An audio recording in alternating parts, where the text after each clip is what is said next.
Good afternoon from the Silver Diamond Baseball Complex as Carson-Newman and Tusculum are set to square off for the fifth time this season and for the second time in non-conference play. It's the Eagles at 23-17 here at home to take on a 15-win Tusculum team on this Tuesday afternoon. Andrew Rogers, glad to welcome you along here on the Eagles Sports Network. Drew Fletcher gets the ball for Carson-Newman in this midweek contest. One win for Fletcher in his freshman season, a 4.4 earned run average as he warms up prior to his 8th start in his freshman season. Just under 31 innings pitched for Fletcher with 12 strikeouts this season. He goes to work against a Tusculum batting order that is coming off a fantastic series. Pioneers swept UVA-wise over the weekend and scored 47 runs in the 3 victories against the Highland Cavaliers. That's what type of offense that Drew Fletcher will go against in this midweek game. Ryan Ortega, Alejandro Ponte, and Caleb Mulcahy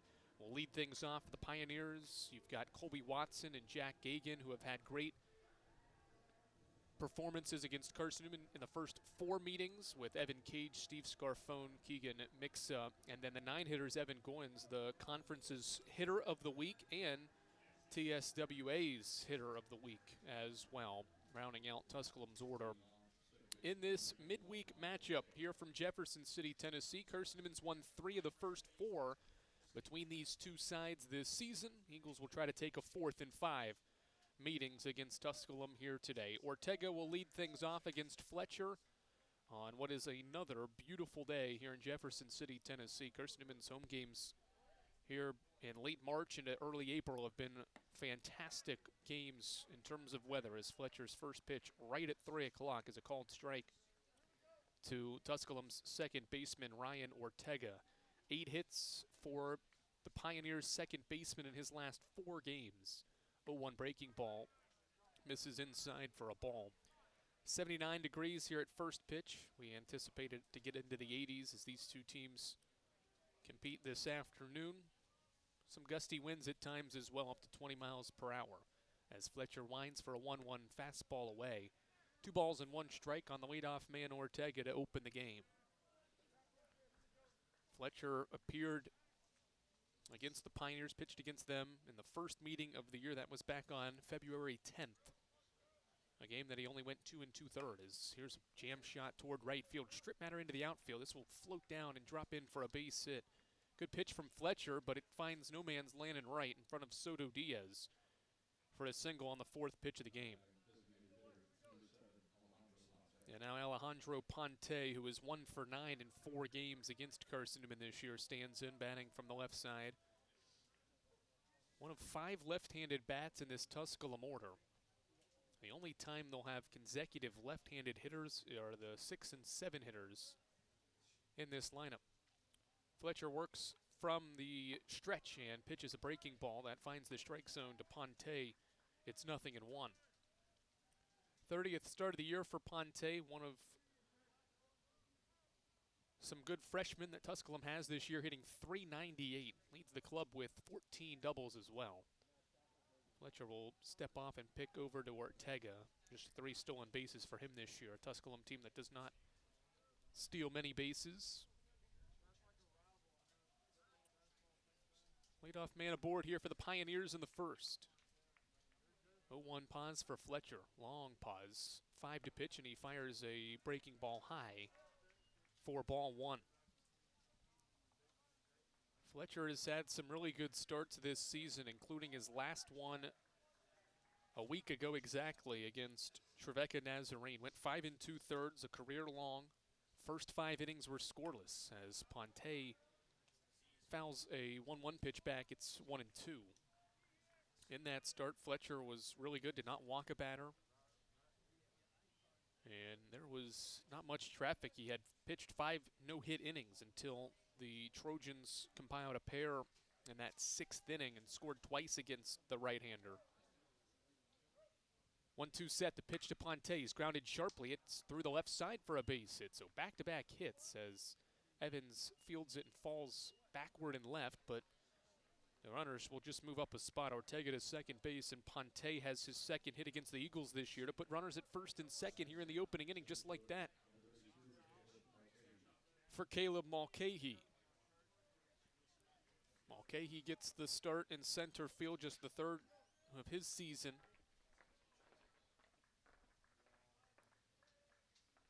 And now bats with 2 on and nobody out in the opening inning.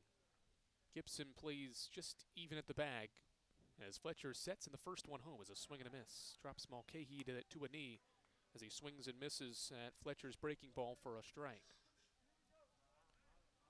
3 hits for Tusculum's center fielder over the weekend against UVA Wise, just 4 for the year. Starting to get more opportunity as this season has gone along. 0-1 breaking ball stays inside. And it's ball 1, a ball and a strike.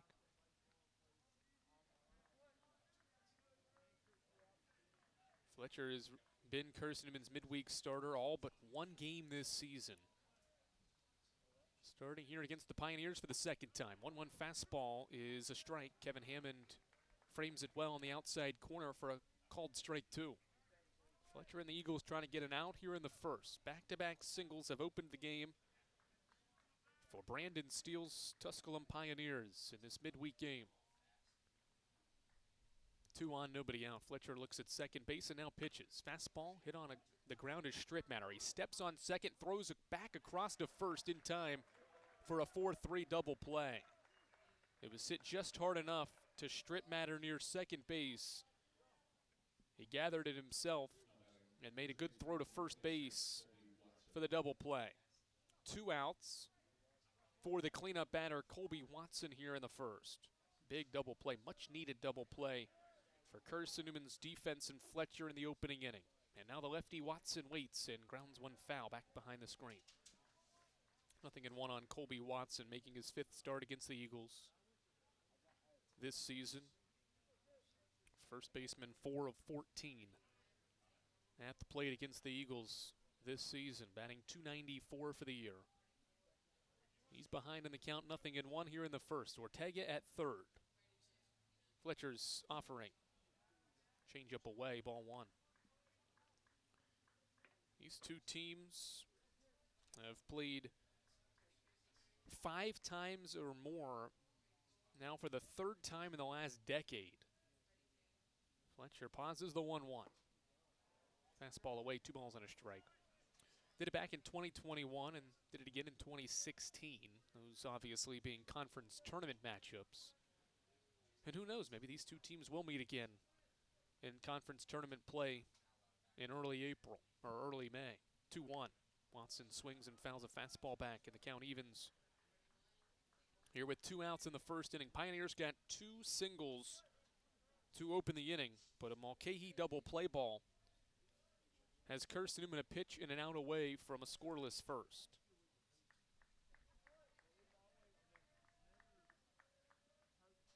Two. Swinging a line drive foul. Watson late on Fletcher's fastball, and he stays alive.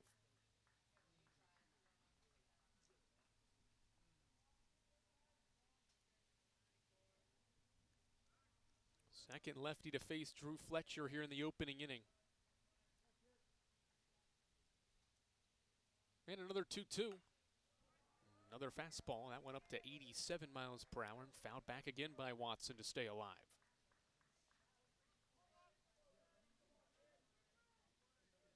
Ortega at third base. He started the inning with a single to right, hoping that Watson can drive him in here in the first. Here's another 2-2. Breaking ball. Line toward right field. Soto Diaz after it. He won't get to it. He drops in for a base hit, and the Pioneers are on the board here in the first inning. Colby Watson delivers a 2-strike, 2-out single to right for his 24th RBI of the year, and it's 1-0 Tusculum. 3rd hit of the inning. 7th pitch of the at-bat, and a battle won by Watson. He had fouled 3 pitches in a row off before lining a single to right to give the Pioneers the early advantage. And now Jack Gagan. First pitch fastball away for ball 1 to Tusculum's catcher.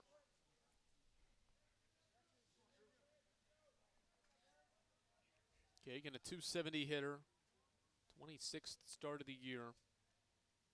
Drove in 23 runs as well as he takes a breaking ball away, and it's 2 balls and no strikes. So far, a different start for Fletcher. He only allowed 2 hits and 5 2/3 last time out.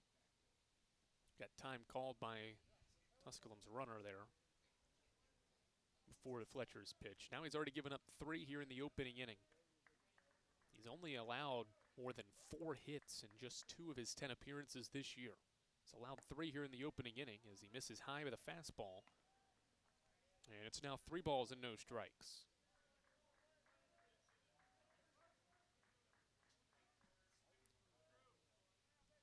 3-0 set for Fletcher. Watson at first base here in the opening inning.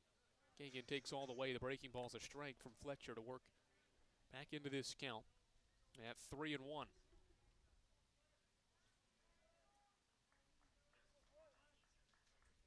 Gagan this year, 3 of 10 against Carson-Newman.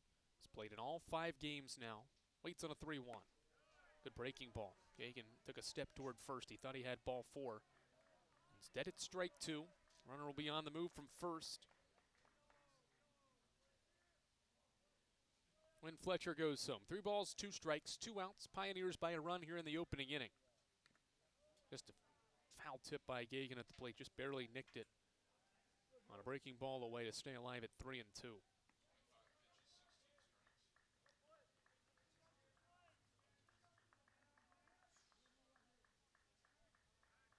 Another long at-bat for Fletcher and the Eagles with 2 outs in the inning.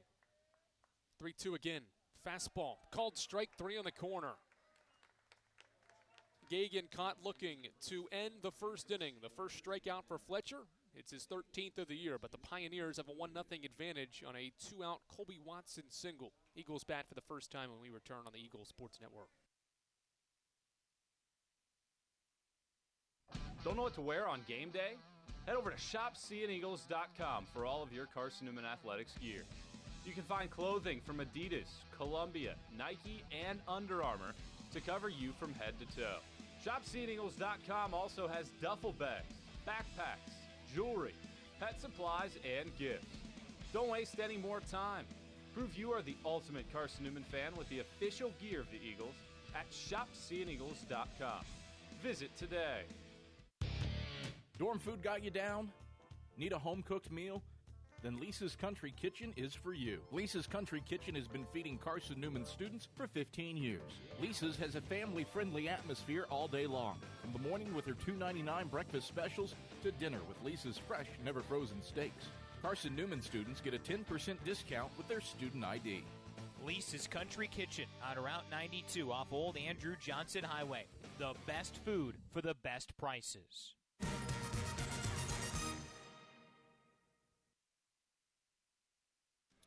Christian Ponte gets the ball for Tusculum. 24 innings of work this year. Second straight midweek start for the freshman right-hander. A 7-1 earned run average, 0-1 win-loss record in 14 appearances. 3 starts overall. 4th was today. He's got 19 walks to 15 strikeouts. Opponents are hitting .330 against Tusculum's right-hander. So far this season, his longest outing was his best outing, 3 1/3 scoreless against Catawba back in mid-February. He'll go up against Colton Evans, Aiden Gibson, Bradley Soto Diaz in the opening inning. Tanner Kilgore hits cleanup. Cole Nathan had an outstanding series against Mars Hill. He bats 5th. Sean Strittmatter back into the lineup for the 3rd start of his Carson-Newman career. Kylan Hornbuckle makes his 2nd career start, with John O. Pierce and Kevin Hammond rounding out Carson-Newman's batting order. Hornbuckle's had a great recent stretch to earn this start once again as Ponte opens the home half of the first with the ball high to Evans, who has struggled as of late. Still hitting .289 for the year, but is hitless in his last 8.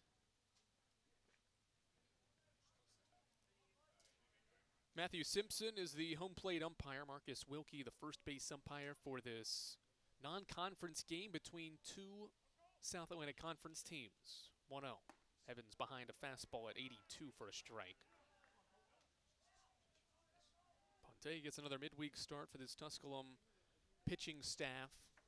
Facing the Eagles once again. Carson-Newman's had great success against Tusculum's pitchers this year, hitting .336 in 4 games. As Ponte misses outside, and it's 2-1. Tusculum's team ERA against Carson-Newman this year, 8-1. 32 innings of work. Here's the 2-1 on the way from Ponte. Tries to go inside with a fastball and misses, and it's 3-1.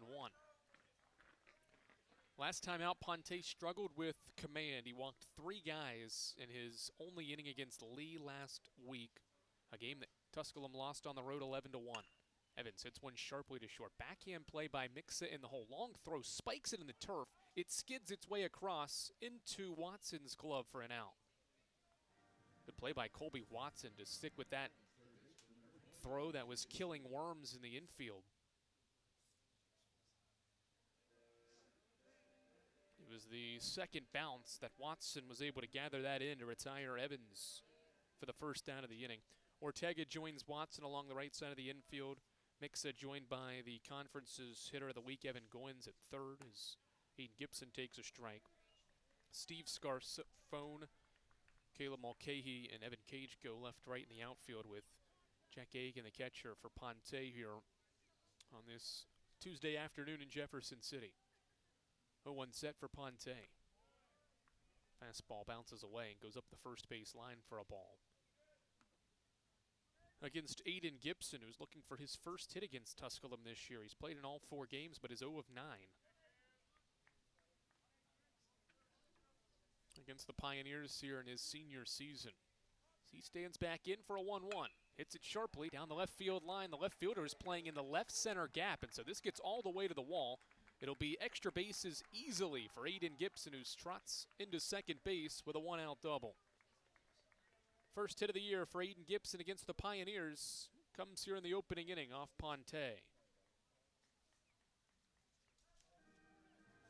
Eagles now in business here in the first inning on Aiden Gibson's 5th double of the year. Scarfone was playing in the left center gap. Not that he would have been able to catch that line drive, but he may have been able to get Gibson at second base, but he was positioned in the gap. And so Gibson goes down the line with a 1-out double to set the stage for Bradley Soto Diaz, who takes a breaking ball for a called strike. Soto Diaz has been one of the most dangerous hitters in Carson-Newman's lineup here as of late, but especially against these Pioneers. He's 7 of 13 in 4 starts against Tusculum this year. Waits on the breaking ball and drives it through the right side on a line for a base hit. Gibson gets the go sign as Cage gathers it in. No throw home. Gibson will sprint home without a throw, and we're tied at 1 just like that. Soto Diaz goes the other way for an RBI single. It's his 30th ribby of the year to level the score. Good piece of hitting by Bradley Soto Diaz on a 1-1 breaking ball. Hit it sharply through the right side to tie the game. And now Tanner Kilgore. Consecutive base hits here off Christian Ponte in the first.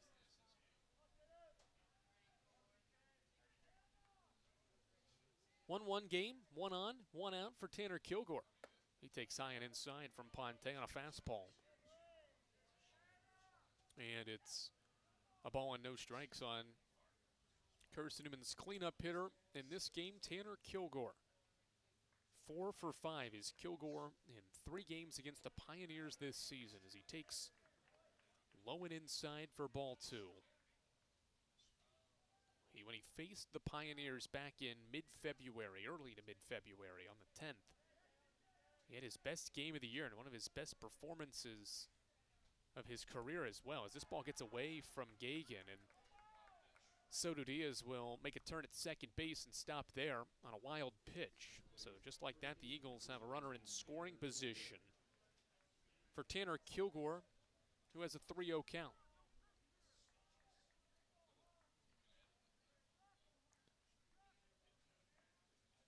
To Kilgore. He'll take a fastball knee high for a strike. Tanner went 4 for 4 in a 15-3 victory in what was Carson-Newman's 6th straight win to open the year back on February 10th. He went 4 for 4 with 4 runs batted in. 3 singles and a double for Tanner that day as he lines one sharply into center field for a base hit. Soto Diaz had to wait on the line drive, so he'll head to third base and stop there. 3 straight first inning hits now for Carson-Newman. Kilgore has his single to put the runners on the corners in the first.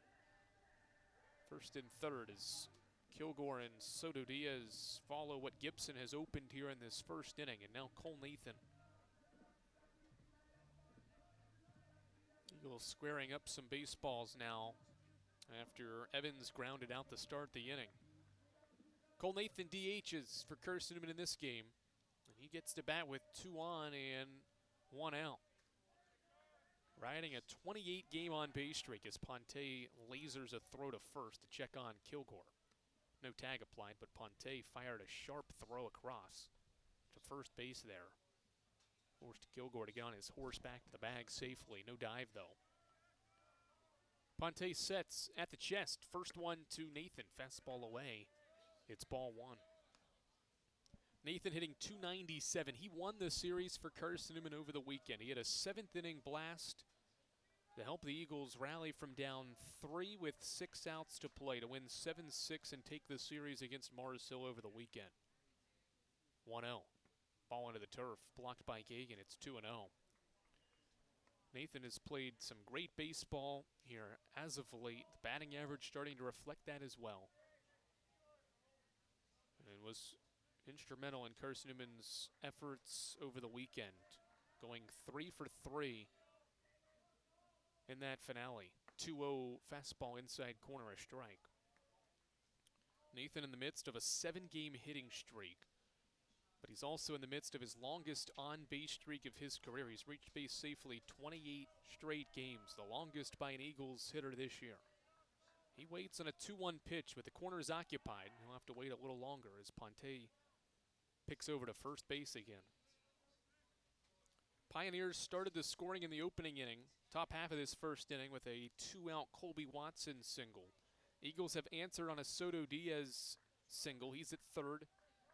Kilgore moved him there with a single, and that's why Tanner's at first base here in the opening inning. 2-1. Nathan takes low. It's 2 balls and a strike, or 3 balls and a strike now on a 2-1 pitch, missing low.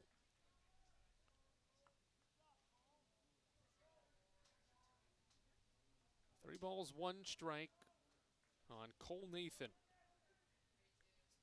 Line drive down the line, nearly took the head of Soto Diaz off, and it's foul.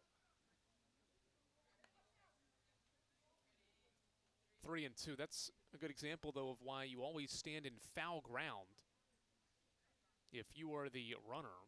Soto Diaz did not get hit, but certainly probably scared him as that line drive came his way. It'll be a 3-2 count as head coach Tom Griffin talks things over with Bradley Soto Diaz. In Major League Baseball, that actually happened to Mike Trout a couple of days ago. He was in foul ground getting a lead at third and took a line drive off his back. Doesn't happen too often, but you have to be ready for anything to happen. But it's why you get your lead in foul ground, because if it does hit you, you're not out unless you're in the field of play. Soto Diaz seems to be fine. Just giving us some extra time before a 3-2 pitch here between Ponte and Nathan. Eagles trying to grab their first lead. 3 balls, 2 strikes, and Ponte fakes a throw to first and has Soto Diaz in a rundown here at third. Gagan throws it back to the third baseman Goins to tag out Soto Diaz 2 away. What a move by Ponte.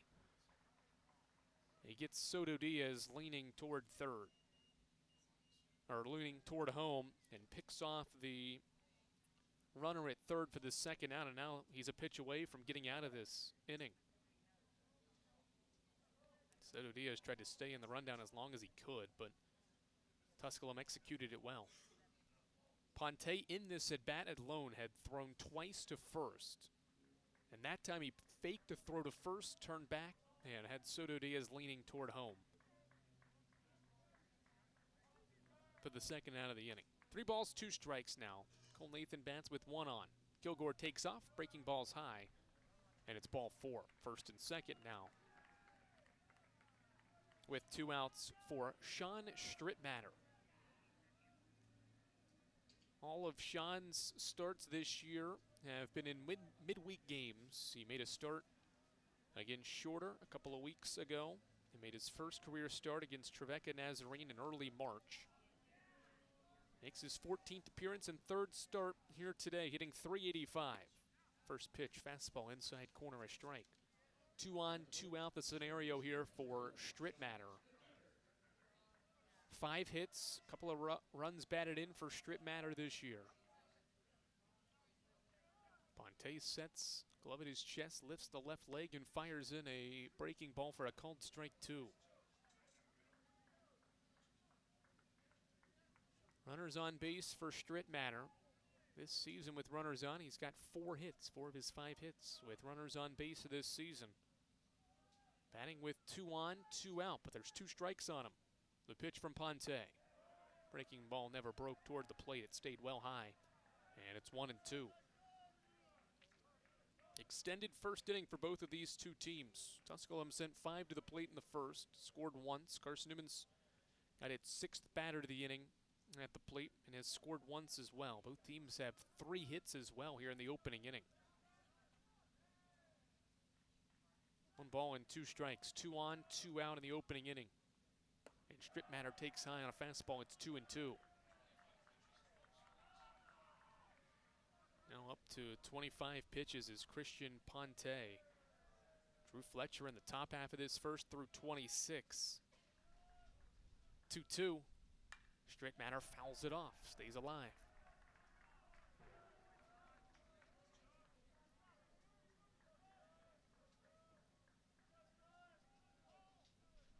Kilgore at second base. He has Carson-Newman's 3rd hit of the inning. Nathan drew a 2-out walk.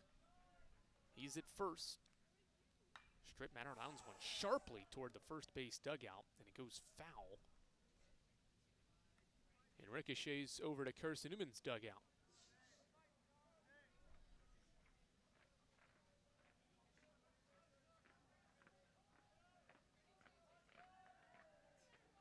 Second straight foul ball here by Sean Strittmatter in a 2-2 count. Ponte fires again, and Strittmatter hits it sharply to short. Mixa will flip to second base for the force out, and the inning is over. Carson-Newman matches Tusculum's first inning run. The Eagles also get 3 hits to score a run, no errors, and 2 are left. We've played an inning. It's Carson-Newman 1 and Tusculum 1 after 1 here in Jefferson City. Tri-Light is proud to support Carson-Newman Athletics. We salute the student athletes who are working hard to make great things happen on the field, in the classroom, and in the world. It takes vision, commitment, and teamwork, qualities we share at Tri-Light. Our mission is to provide life-changing opportunities by building a world-class fiber broadband network. If you'd like to learn more, please visit trilight.net or call us at 833-847-0824. We select our insurance companies the same way you do, very carefully. When you work with us, you can count on receiving fast, courteous, and professional service and quality protection through Auto Owners Insurance. For a no-problem approach for your life, home, car, and business insurance needs, ask us about the No Problem Company, Auto Owners Insurance. Call Bible Insurance Agency at 423-586-4320 or go by 1600 East Andrew Johnson Highway in Morristown, serving the Lakeway area's insurance needs since 1931.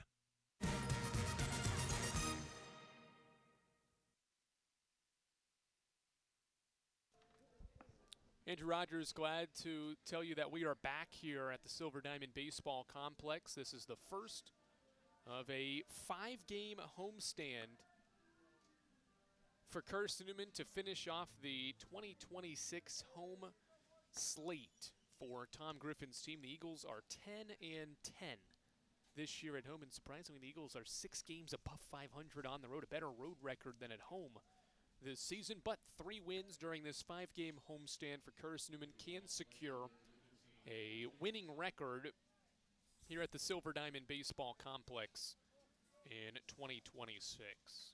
Evan Cage is the leadoff man here in the second inning against Drew Fletcher. First pitch breaking ball across the zone for a called strike to open the second inning. Fletcher, 26 first inning pitches. Found the zone a lot. He's found the zone now 18 times in 27 pitches. Here's his 0-1 breaking ball. It bounces away for a ball to Evan Cage to open the second inning. Cage, a .269 hitter, 22nd start of the year for a guy with 2 home runs this year. 1-1 home. Inside and low for ball 2. Cage also, like Watson, has 4 hits in the 4 meetings against the Eagles this year. He's coming off a good performance against UVA Wise, had 6 hits in 3 games. 2-1. Hits this one well toward right center field. Soto Diaz won't have a chance. Evan Cage has his 3rd home run as he leaves the yard in right center field to give the Pioneers the lead back. A solo home run to lead off the 2nd inning, makes it 2-1. Cage can round the bases for the 3rd time this year. He drives in his 16th run as well.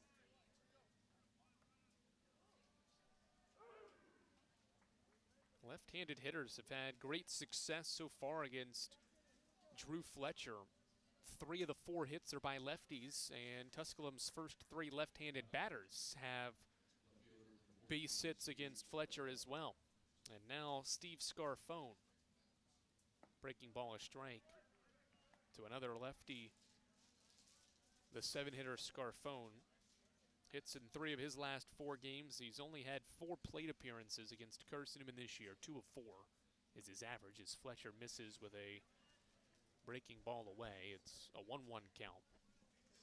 Scarfone for the year, a .283 hitter. Drawing his 16th start of the year. More than half of his base hits this year have gone for extra bases, 5 doubles and 2 home runs. Fletcher winds, and here's his 1-1. It's another breaking ball that stays away. For Tusculum now, they have their 2nd home run against Carson-Newman this year. Landon Dockery had the other. He's not in the lineup today, but Cage now joins Dockery as the only players to homer against Carson-Newman this year in this series between these 2 sides as Fletcher misses again outside with another breaking ball, and it's 3 balls and 1 strike on Tusculum's left-handed hitting left fielder. Hitters count for Scarfone here in the 2nd, and he takes outside. A first pitch strike and then 4 straight misses. Put a runner on with nobody out, and Jason White will sprint out to the mound to check on his freshman right-hander, who has faced 6 batters and has faced 7 batters now, has allowed 4 hits and has walked a guy. Trying to find it here again in this midweek game. Certainly a totally different start for Fletcher than he had last week against what was once a nationally ranked Trevecca Nazarene lineup. He'll face Keegan Mixa, the shortstop, after this mound visit here in the 2nd inning. Carson-Newman trying to get back in the win column in these non-conference games. Eagles this year 10-3.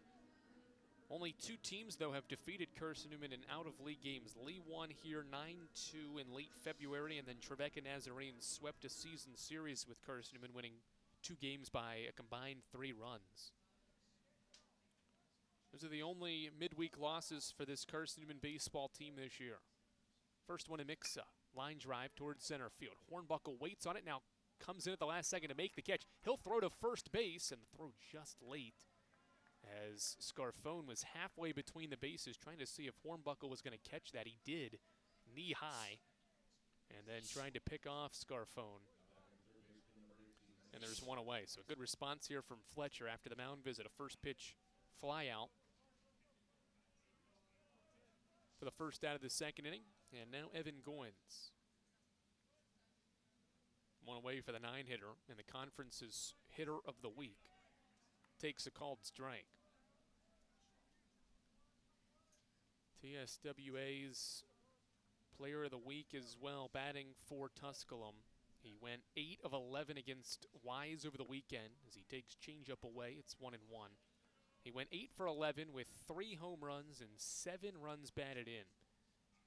The 3 home runs came in the series opener, and he went 4 for 4 and had 6 of his 7 RBIs in that series opener. 1-1. Hits this one on the ground, right side. Strip matter to his left. Goes back across his body for the lead runner, and they get it.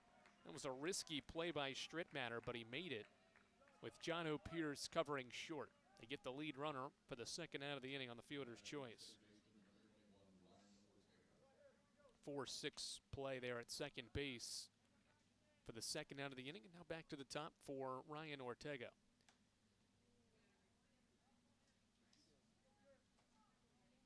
Ortega singled to start the opening inning and scored Tusculum's first run.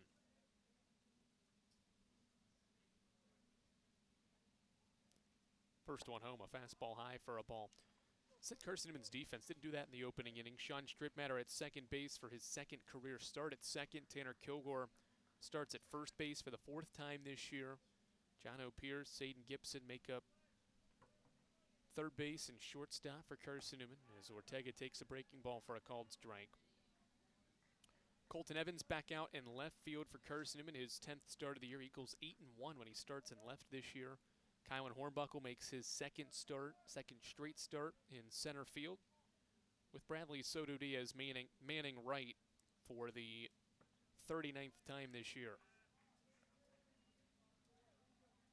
Breaking ball stays inside. 2-ball, 1-strike count.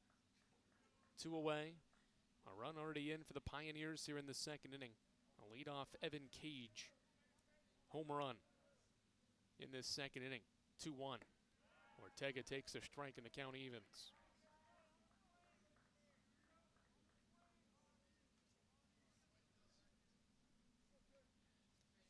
Two balls, 2 strikes, 2 outs here in the second. 1 on. It's Goins after a hit into a fielder's choice.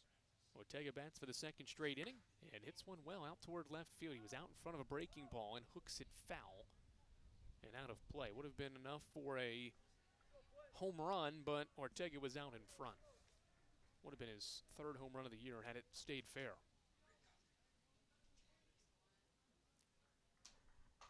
One run across each of the first 2 innings for the Pioneers. That's why they're back in front by a run.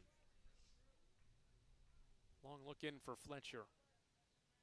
Now he readies. 6 to pitch. 5, 4.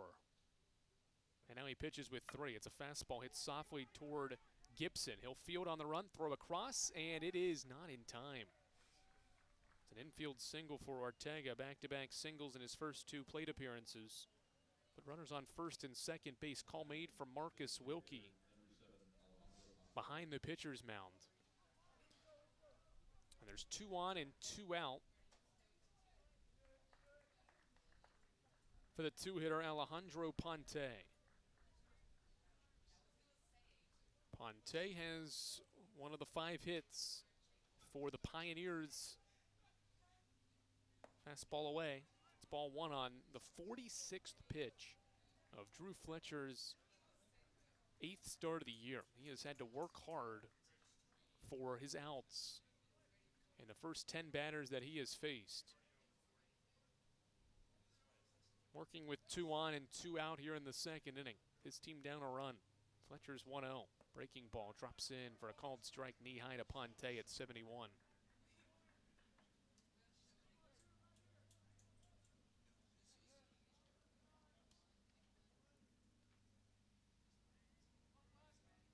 Carson-Newman starting to run a guy or 2 out toward its bullpen as Fletcher pitches here into the second inning. 1-1. Another breaking ball. Ponte late this time and fouls it back for strike 2. Ponte's first inning single extends his hitting streak to 8 straight games, the longest active streak for a Tusculum hitter this season. He's hit safely in 8 straight, has 3 3-hit games during this stretch as well.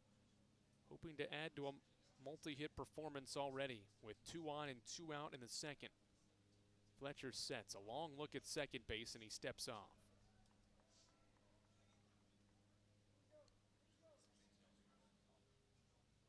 Fletcher threw 26 pitches in the opening inning. He's thrown 22 here in the second inning. And he comes set before pitch 49 of the day. It's a swinging and softly hit grounder to second. Strittmatter will field cleanly. He takes his time and throws out Ponte for a 4-3 putout to end the inning.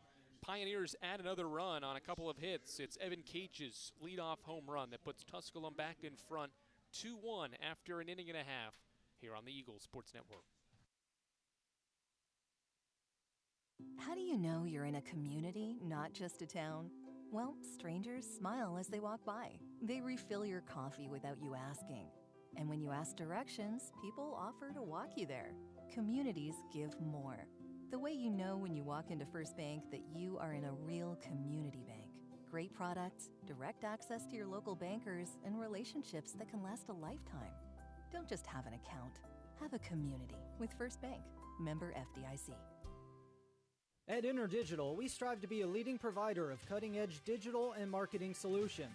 At InterDigital, we want to help our clients find success. Our team of technology gurus work together to ensure InterDigital continues to progress forward as technology advances. At InterDigital, we make technology work for you. Visit interdigital.com for IT support, web development, virtual tours, graphic design, internet marketing, mobile app, and film production services. InterDigital, laser focused on your success.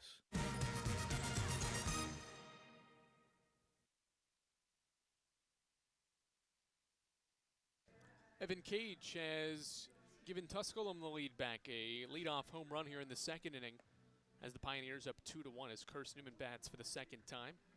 And will send the last three hitters in the order to the plate for the first time against Christian Ponte. It's Kylan Hornbuckle, Jono Pierce, and Kevin Hammond for Carson-Newman here in the second inning. How about Kylan Hornbuckle this year?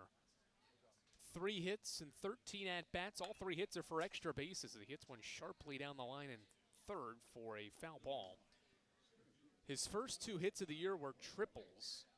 And then he homered over the weekend against Mars Hill in that game that Carson-Newman lost 12-8, the middle game of the series, first on Saturday.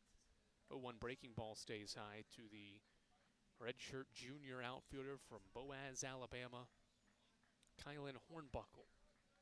14th appearance of the year, or check that, 24th appearance of the year for Hornbuckle. 1-1. It's a fastball low. It's 2-1. Hornbuckle over the years has been mainly used as Carson-Newman's top running option on the bench, but has shown some things with his bat and defensively to earn an opportunity. And he drives one high out toward right field. Cage back to the wall. He backs up and makes the catch, leaning up against the wall. Nearly another home run for Hornbuckle, but a long fly out to right is the first out of the second inning. Gave it all he had. Wind was pushing out a little bit to help that swing, but a long fly out with Cage leaning up against the wall to start the second inning. And now Jono Pierce. .212 average for Jono Pierce this season. He takes a called strike from Ponte.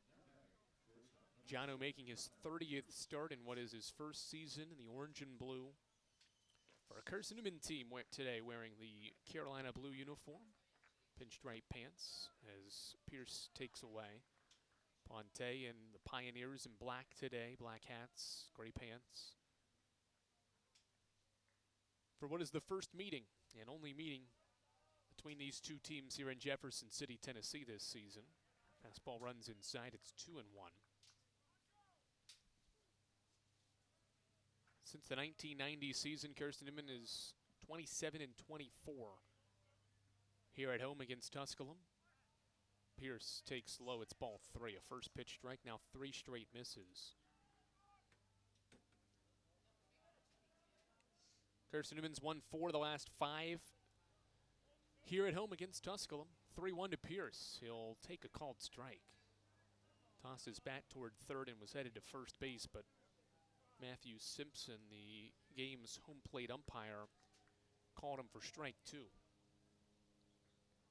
Good spot, bottom left corner of the zone there.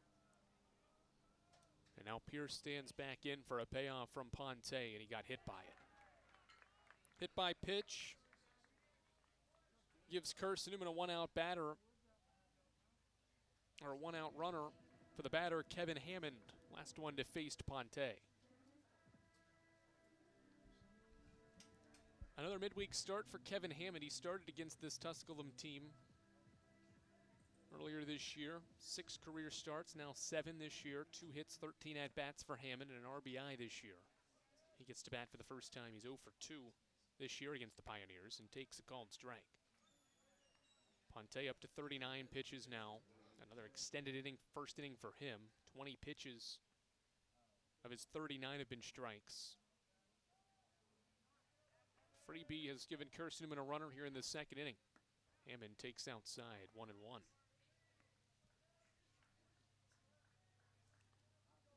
Be interesting to see how these two teams navigate their bullpens. Of course, Tusculum played a 12-inning game against UVA Wise over the weekend, but won handily as Hammond swings and misses at a ball into the turf. Hammond did not hit the ball, and so Pierce steals second base and will keep running all the way to third. It was a hit and run, and Hammond golfed at the breaking ball low, did not make contact, and Pierce just kept running and goes all the way to third. Gagan had no idea where the ball was. It'll be two steals on one play for Jono Pierce. Almost said double steal, but it was just one guy stealing two bases. So now the Eagles are a sac fly here, potentially away from leveling the score. 1-2 to Hammond. He hits it sharply towards second. This should score the run. Ortega to his left is only plays to first. It's an RBI ground out for Kevin Hammond to tie the game at 2. Good base running by Jono Pierce as well. Eagles put on the hit and run. It worked, I guess. It wasn't a hit, but it was productive running by Pierce to get all the way to third to set up that RBI ground out. And Carson-Newman has leveled the score in the second inning without recording a second inning hit. And now with 2 outs, back to the top of the order for Colton Evans. Second ribby for Hammond in the Eagles uniform. And it's a first pitch strike to Colton Evans. And Tusculum requests for time after Ponte's 43rd pitch. He's gone an inning and 2/3 so far. And we'll find out maybe if this is the end of his day. And he's only pitched 3 full innings once. That was all the way back in mid-February.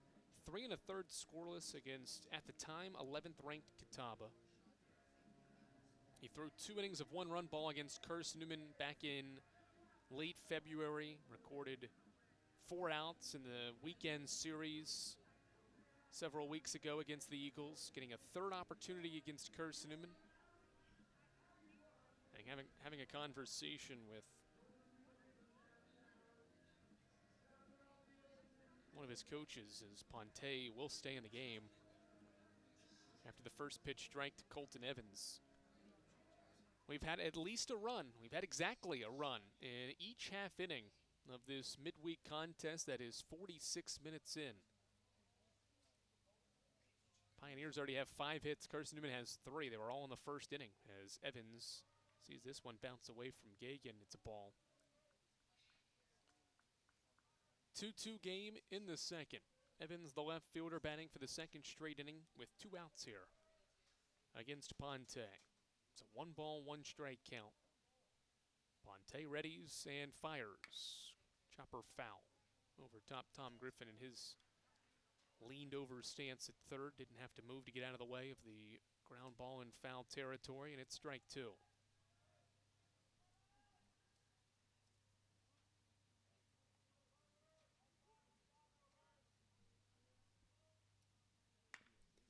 Ground ball to third. Attacking the ball is Goins. He sets his feet and throws out Evans, who's grounded out now twice in 2 at-bats in the inning's over. Carson-Newman adds a run. No hits in the inning, but a hit by pitch and a couple of steals by Jono Pierce get him home to tie us at 2 after 2.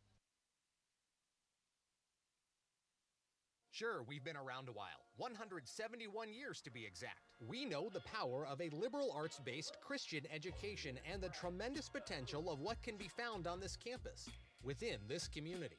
We are adventurers, dreamers, believers, passionate and compassionate, curious and clever, driven by a common purpose towards a common goal. I found my passion. I found purpose. We are Carson-Newman. What will you find? Domino's Pizza in Jefferson City and Morristown wants to help feed your business. When you're hungry at lunch, show your business card at Domino's in Jefferson City and Morristown when you make your purchase for pickup or delivery to get 25% off the entire order. That's 25% off your order at Domino's in Jeff City and Morristown when you show your business card. Call 865-471-6700 to get a pizza. Domino's, the official pizza of the Carson-Newman Eagles.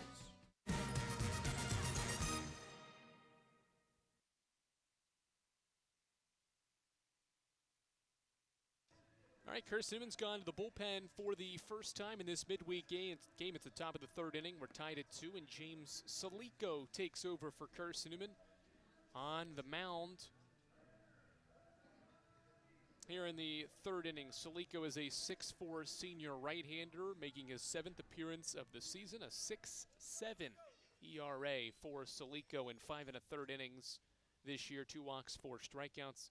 Eagles want to give him some more opportunity because he has not allowed a run in his last 4 1/3 innings on the mound. The 2 runs that he allowed against Mars Hill were unearned runs for the righty with a 6.7 ERA this season. A couple of scoreless innings against Wingate and King here at home, and he gets to pitch at home for the 4th time in his senior season. First pitch of the inning, breaking ball away to the 3-hitter, Caleb Mulcahy, to begin this third inning. We've had exactly 1 run in each half inning here on the Eagles Sports Network. We're level at 2. 1-0 breaking ball, knee high, strike called on the pitch from Salico to Mulcahy. Mulcahy grounded into a first inning double play with runners at first and second. 1-1. Thought about it, and the slider missed outside. Really just a fastball slider combination for Salico. Waxhaw, North Carolina native, Anderson transfer. Sets at the belt for a 2-1. Breaking ball line sharply down the third base line. It's a fair ball. Gibson dived but can't make the play as it rolls into the left field corner. And headfirst sliding into second base is Mulcahy with a leadoff double. Third straight inning now to start this game. The Pioneers have a leadoff hit. Mulcahy has his second double of the season. Got out in front of that breaking ball and drove it into the left field corner where Evans had to track it down, but not before Mulcahy sprinted to second base. And now it's the cleanup batter, Colby Watson, with an RBI in the game. Salico sets and pitches. Breaking ball, backside slider for a strike.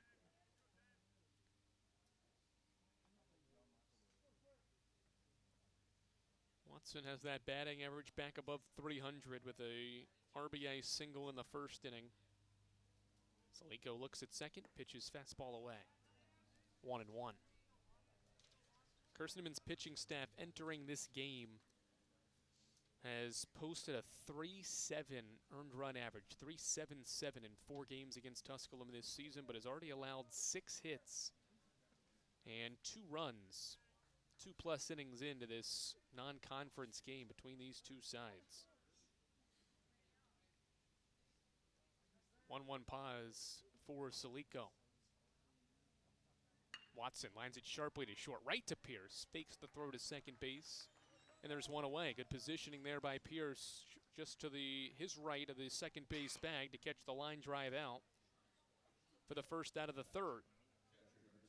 And now Jack Gagan. Talked about Carson-Newman's good team ERA against the Pioneers. Tusculum has posted at least 8 hits in each of the 4 games this year against the Eagles, but Carson-Newman's pitched well with runners on base. First one to Gagan, the catcher, is a fastball outside. Pioneers have stranded plenty of runners. They've stranded 31 runners in 4 games against Carson-Newman, as many as 10 in a game this year against the Eagles. 1-0. Low and inside. Good block by Hammond. Runner stays put at second base. It's 2-0.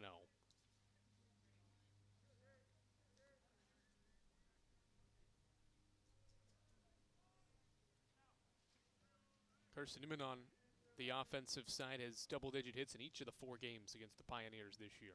2-0. Gagan late on the breaking ball and flies it to right. Soto Diaz battling the sun, has sunglasses as he makes the catch. And Mulcahy will not test the arm of Soto Diaz. With a strong throw, hits the cutoff Pierce for the second out of the inning. No real reason to go to third. Mulcahy can score on a base hit from second base. Rather than running into an out at third, he stays put at second base. Back-to-back outs here from Salico in the third. Brings the home run hitting Evan Cage to the plate. He gave Tusculum a second inning lead with his 3rd home run of the year. hit it well over the right center field wall. And now faces James Salico, and the righty's first pitch is a fastball for a called strike. Salico only made 2 appearances in the first month of the year, 2 more in March, but now pitches for the 3rd time here in April, and 8 games in. 0-1. Slider stayed outside. It's a ball and a strike.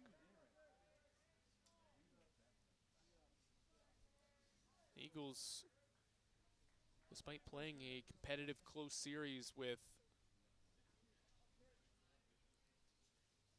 the Lions last weekend, did not have to go to the bullpen that often, only used 5 pitchers last weekend.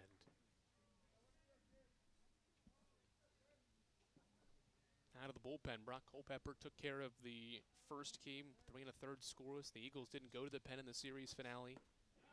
2-1 fastball is a strike to Cage, and Salico's even the count here in the 3rd.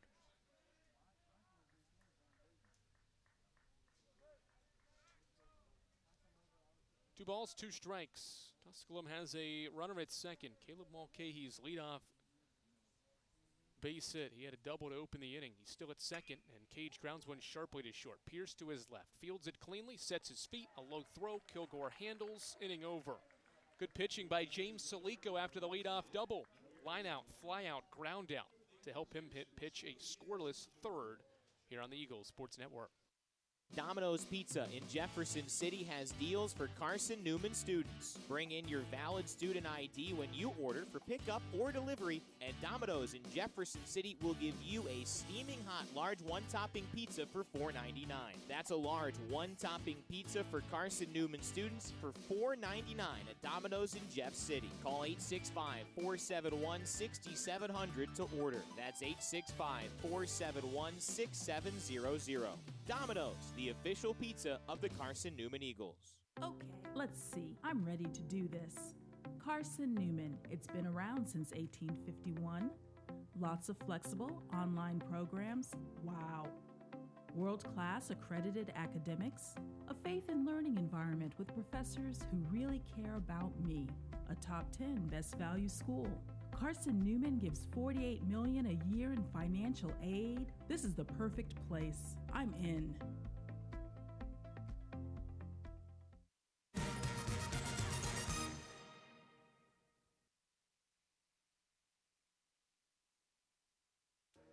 Tusculum counters Carson-Newman. The Eagles went to the pen for the first time in the 3rd. Now the Pioneers will as well. Ben Randall in a 4.1 ERA will take the mound here in the home half of the 3rd inning. Randall making his 8th appearance of the year, 8 2/3 innings for the right-hander, a 4.15 earned run average for the junior pitcher who is warming up prior to making an 8th appearance this season.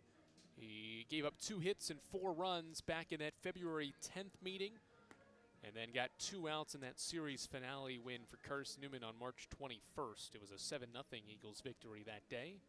And so a 3rd appearance in 5 games between these 2 teams for Ben Randall and the Pioneers. The game tied at 2. Carson-Newman pitches the game's first scoreless half inning by James Salico, working around a leadoff double to give his offense a chance to take its first lead. The Eagles tied at 2 with Aiden Gibson, Bradley Soto Diaz, and Tanner Kilgore. Carson-Newman's scheduled hitters trying to regain the advantage or take its first lead in this game. It's tied at twice in each of the first 2 innings. Randall works from the stretch. First pitch is a breaking ball at 73. Inside corner, called strike 1. So Ponte gives Brandon Steele 2 innings. He allows 3 hits. They all came in that first inning. 2 runs. They're both earned runs. No strikeouts and a walk as Gibson lines one past the shortstop and into left center field for a base hit. Gibson staying hot at the plate. A double in the first and now a leadoff single here in the 3rd. 4th hit for Carson-Newman will bring Soto Diaz to the dish. One walk, no strikeouts to close the line on Ponte in 46 pitches. Gives the ball to Randall, and he gives up A base hit in his second pitch. And now Bradley Soto Diaz. Soto Diaz has now reached base safely in 10 straight games with a first inning RBI single. And he lines one down the right field line. This is slicing and dropping in for a base hit. It rolls all the way into the corner. Gibson heading toward third. He gets the go sign, rounding third, and he will stop there, actually. Good job by Cage to get the ball in quickly. Gibson took a turn around third, but puts on the brakes. And it'll be a double for Soto Diaz. So how about Gibson and Soto Diaz, each with a single and a double in their first two plate appearances, and they have runners at second and third with nobody out.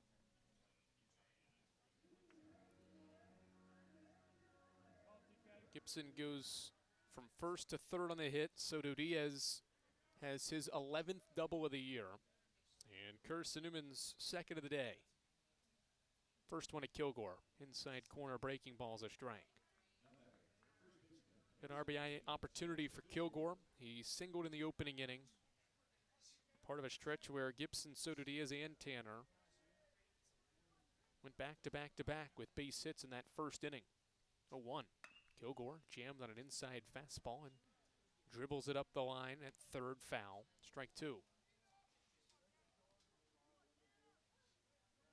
Kilgore's 13th start of the year. He's had great success against the Pioneers this year. 5 of his 13 hits this year against Tusculum. 0-2, just barely tipped it foul. Hagan couldn't secure it on the breaking ball. Kilgore stays alive, 0-2.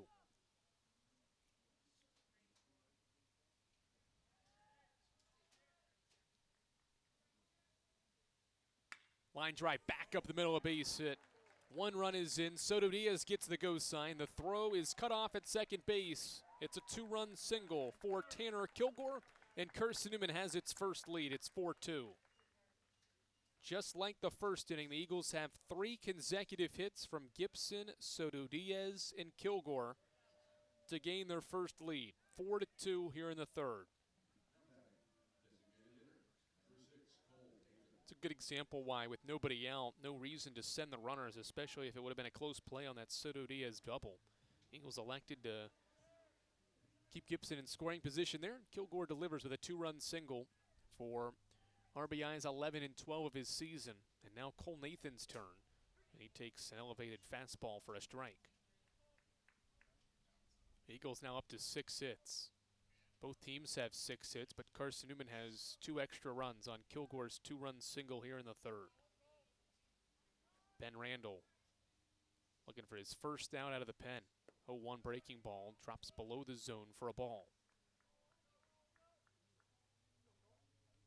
The on-base streak for Cole Nathan extends to 29 straight games by drawing a 6-pitch walk in the opening inning, longest streak by a Carson-Newman batter this year.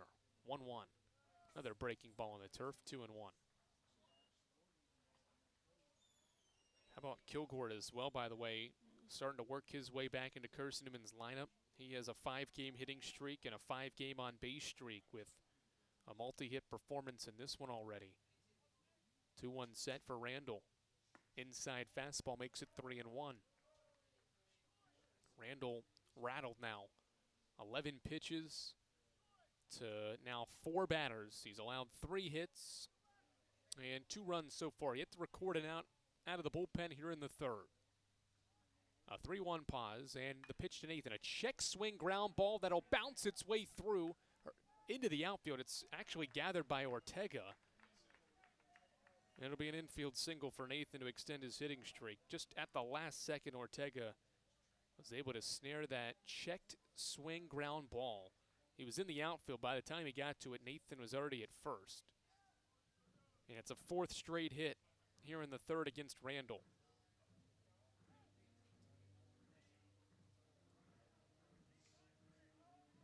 Good effort by Ortega, but by the time he got to the ball and got it in his glove, it was in the outfield. As Stripmatter bunts this one up the first base side. Randall will field a flip toward first. Watson covering, makes the play. A sac bunt for Stripmatter.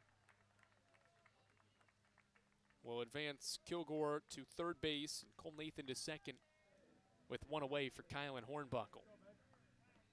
Perfectly executed sacrifice bunt by Sean Strittmatter to move the runners into scoring position. And Hornbuckle will try to drive him in. He's got 5 RBI this year. Had 2 over the weekend. And he takes the ball into the turf. Ball bounced before the plate for a ball.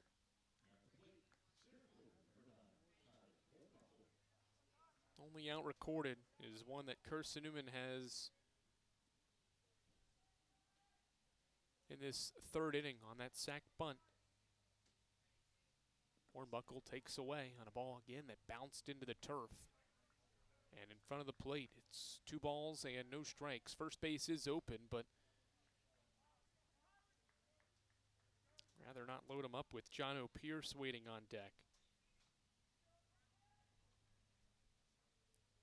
2 balls, no strikes. Hornbuckle standing in with 2 on in scoring position. He takes well outside. It's 3 balls and no strikes.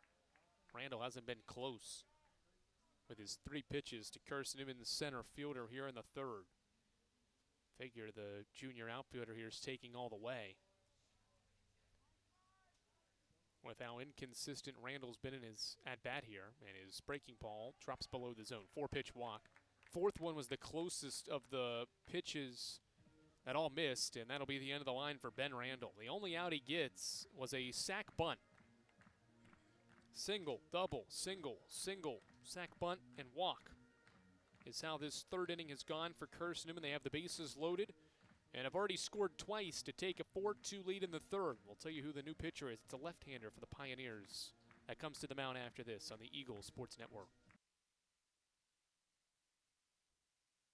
This is Carson-Newman men's basketball alum Taylor Hawkins. I want to help your family secure its financial future. I'm with Modern Woodman Financial Planning, where we touch lives and secure futures. Let Modern Woodman protect your family's financial security through life insurance, retirement planning, and financial services. You can contact me, Taylor Hawkins, at cneagles.com/Modern Woodman. That's cneagles.com/Modern Woodman. Help secure your family's financial future through Modern Woodman Financial Planning. The #1 source for Carson-Newman athletics gear is shopseeandeagles.com, where you can find gear from Adidas, Columbia, Nike, and Under Armour. Shirts, jerseys, sweatshirts, shorts, pants, hats, and scarves. Shopseeandeagles.com is your source for everything CN. You can even show your school spirit on your smartphone or tablet. All of your game day essentials can be found in one place. Shopseeandeagles.com.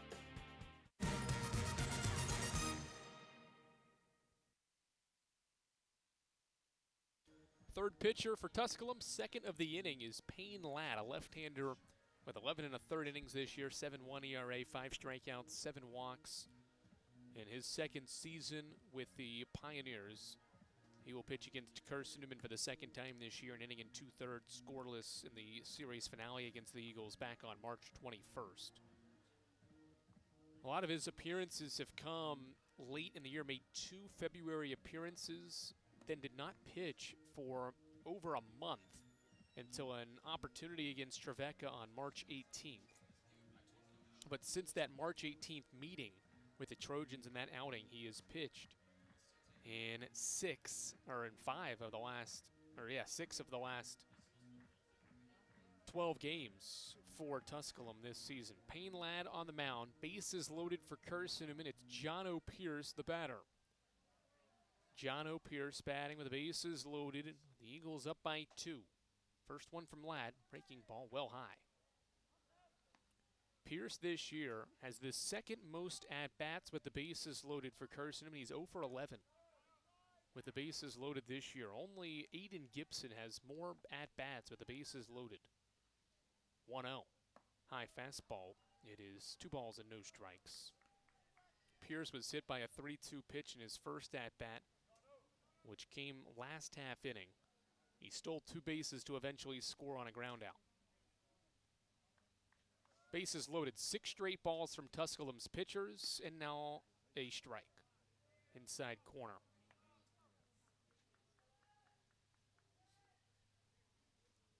All the runners on base responsible to Ben Randall. 2-1. Ground ball to second base. Ortega throws to second for one. Back to, no throw to first. A dropped exchange by Mixa. Would have been a close play at first base, but he never had the ball in his hand after trying to make the exchange from his glove to his hand. And the Eagles add a run. It's 5-2. Will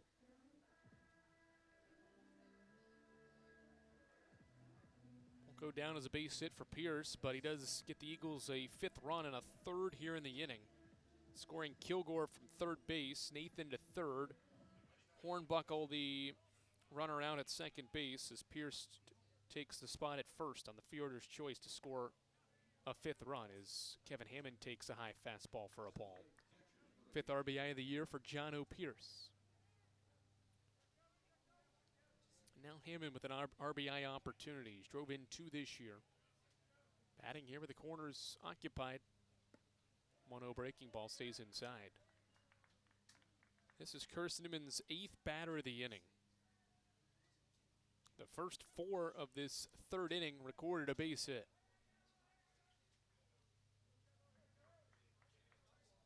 Nathan at third, Hornbuckle, or rather Pierce at first as Hammond takes a strike.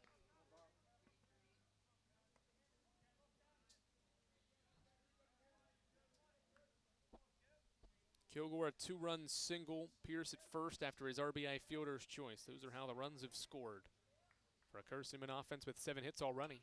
Runner takes off from first as Hammond fouls off an 80-mile-per-hour fastball, and it's 2-2. Eagles have their first lead, 5-2 the advantage, thanks to a 3-run third in a game that is 70 minutes long and in. Pierce takes off. Here comes a throw to the plate. Nathan sliding in safely. How about that? John O. Pierce from first took off. Nathan did as well before the pitch. And Nathan steals home for the second time this year. 6-2. There was no hesitation. Nathan right away sprinted toward home and sneaks that hand around Gagan's tag for a 6th run for the Eagles, 4th of the inning. Now a 2-2 to Hammond, tie for a ball, 3-2. Carson-Newman hadn't had a runner steal home in 3 years until Nathan did it earlier this year, and now he's done it a second time this season. 3-2 to Hammond. Line drive, left center field, a base hit. Hammond has extra bases as the ball rolls all the way to the wall. It's a third RBI for Kevin Hammond and his first career extra base hit for the Eagles. And his career makes it 7-2, 5-run third. Good piece of hitting, a 3-2 pitch. Hammond drives to left center. It's Carson-Newman's third double and 8 hits now in the game. Eagles piling on here in the third, up 7-2.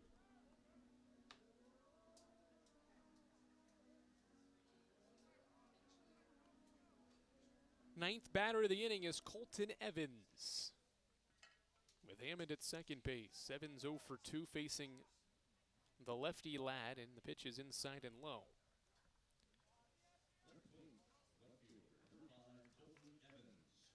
Carson-Newman has scored 4 or more runs in an inning against Tusculum for the second time this year.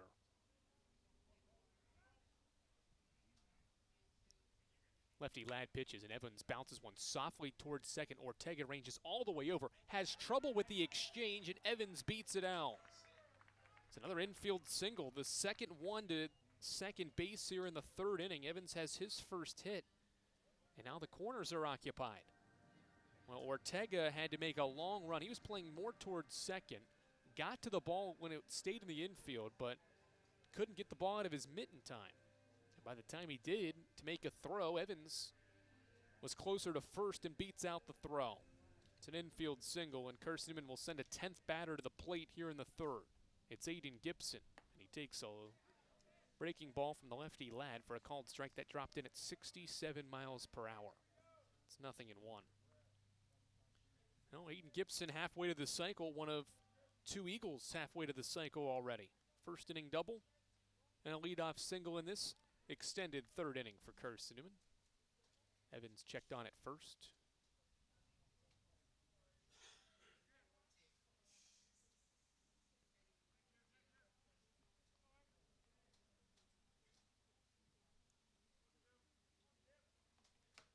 0-1 from Ladd. Breaking ball. Gibson lines it sharply into left field, a base hit. It's 8-2 Carson-Newman. Gibson has a 3-hit day, and it's now a 6-run third. Good piece of hitting. Gibson waits on that slow breaking ball from Ladd and drives it to left. It's 8-2 Carson-Newman. Gibson has his first RBI of the game, and the Pioneers are going to go back to the bullpen.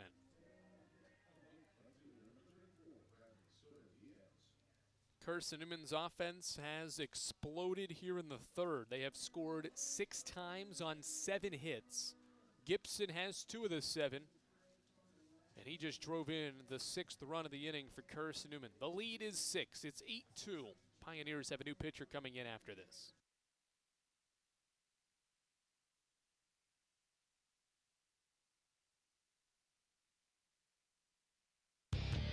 When you're sick and tired of fast food and need a fresh home-cooked meal, turn to Lisa's Country Kitchen. Lisa's been cooking up her fresh, never-frozen food for the Lakeway area for more than 15 years. Lisa's cares about her customers. You may enter a stranger, but you'll leave a friend. From foot-long hot dogs to juicy steaks, Lisa's has the best food for the best prices. Lisa's Country Kitchen on Route 92 off Old Andrew Johnson Highway. The best food for the best prices. Serving East Tennessee for 40 years, Magaha Electric is the perfect choice for all your electrical projects. Magaha Electric specializes in commercial, retail, manufacturing, residential, and industrial contracting needs. Magaha Electric can provide superior service, technical know-how, and realistic budgeting for any size project in a timely, cost-effective manner. Visit MagahaElectric.com for all your electrical contracting needs. Magaha Electric, your East Tennessee electrical contracting source.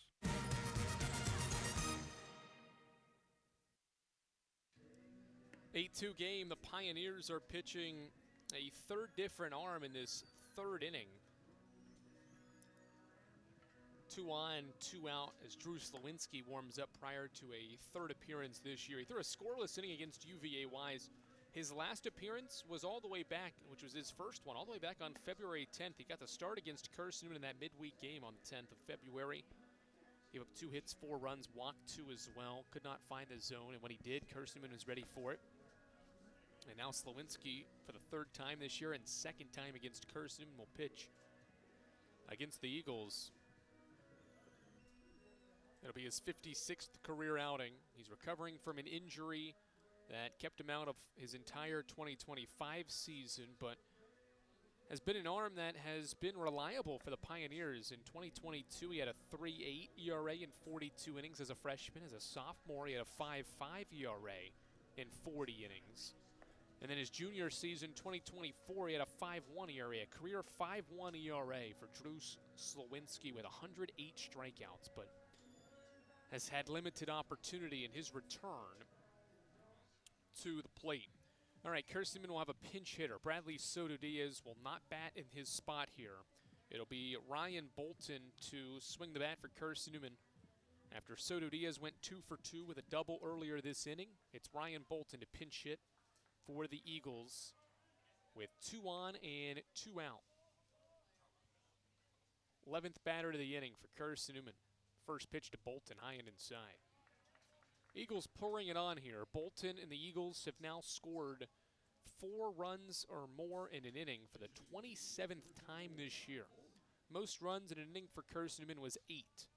They have done that twice this season. 1-0. Bolton takes a strike. He's hitting .273 as Carson-Newman's pinch hitter here in Ryan Bolton. 15 hits, 55 at-bats.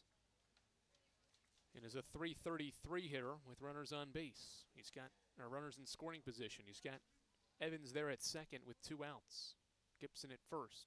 And Bolton grounds one sharply to short. Diving play by Mixa to keep it in the infield, and he flips to second for the force. Terrific diving stop to rob Bolton of a base hit and get Tusculum out of a long third inning. Carson-Newman scores 6 times on 7 hits, no errors, and they strand 2. It's 8-2 after 3 here at the Silver Diamond Baseball Complex on the Eagle Sports Network.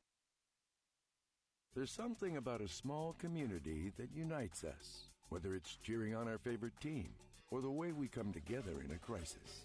Small communities are made up of people with big hearts. We're dedicated to hard work and innovation through sunny days and stormy nights. AEC is always here, powering the people and the places that make our community a spectacular place to call home. AEC, power what matters most. Insurance, it's about people, not things. It's about security. It's about confidence. It's about relationships. It's about trust. It's about you.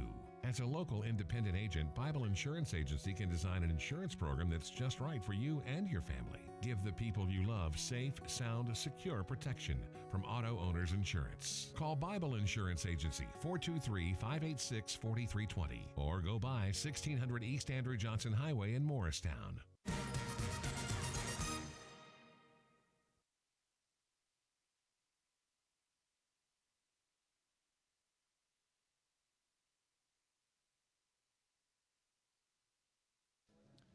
Eight-2 Carson-Newman, a 6-run third inning, gave Carson-Newman its first lead. Now they'll try to hold on to it with James Salico. Back to pitch in a second inning out of the bullpen. He'll face 7, 8, and 9. It is Steve Scarfone to open the fourth inning of this non-conference game. First pitch, he's behind a fastball at 87 for a called swinging strike. Would have been a called strike as well. Was a good pitch from Salico to open the fourth. Ryan Bolton stays in the game. He's Carson-Newman's right fielder. So he has pulled after 3 innings. Productive 3 innings as he watches on and sees Salico miss outside with the fastball. It's 1-1.